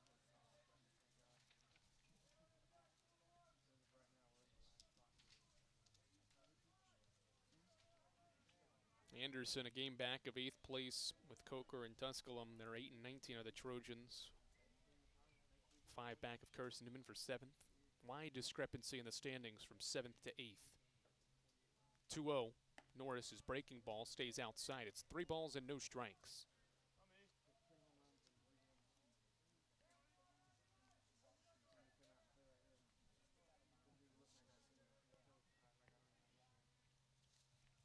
3-0 count. Salas's first at-bat of the year right now for the Pioneers. Fastball high and inside, 4-pitch walk. 2-pitch ground out to open the inning, and now the last 3 hitters have reached against Eli Norris. Here in the 7th inning, single walk to bring Evan Cage to the plate. Left-handed hitting outfielder bats. As Van Ness was about to go out to talk, but he will stay put behind the plate. The game-extending run is on base. In a 12-run game. That runner is at first, and Salas, first one from Norris to Cage, is a strike. Well, really, the thing about Norris is if he can find his command, he's tough to hit against with his 90-plus mile-per-hour fastball, but the walks have hurt him throughout the year. That one got up to 92 on a first-pitch strike to Cage. Now his next one at 94 is low for a ball. 1-1. But over Norris's career, the strike zone has been his problem. Walked his 29th guy just now in his 62nd of his career. 1-1 strike count. Bases loaded for the Pioneers. Cage rolls one to second. Ring goes to second for one. Pierce back to first. Low throw. Bishop's got it. Ball game. 4-6-3 turn of a double play. The second double play for the Eagles today. And that's how they close a run rule victory of Tusculum on this Tuesday afternoon. Second time this season, Carson-Newman run rules Tusculum in a midweek. This one comes at home by a final score of 14-2. Eagles go on to score 13 unanswered runs to defeat the Pioneers 14-2. The Eagles compile 15 hits to score 14 runs to win this game by a final score of 14-2. Tom Griffin's team utilized 23 different guys. The offense got a balanced effort. Nobody had more than 3 RBI from John O. Pierce. He was one of 8 Eagles that drove in runs. And the Eagles had 6 different relievers combined to toss 5 scoreless innings from the bullpen. Final score here from Jefferson City. It's 14-2 Carson-Newman. In a game that takes 2 hours, 35 minutes, Eagles win it in 7 innings, 14-2. Carson-Newman 24-17 overall, and they win a non-conference game for the 11th time this year and improved to 6-3 in these Tuesday midweek games.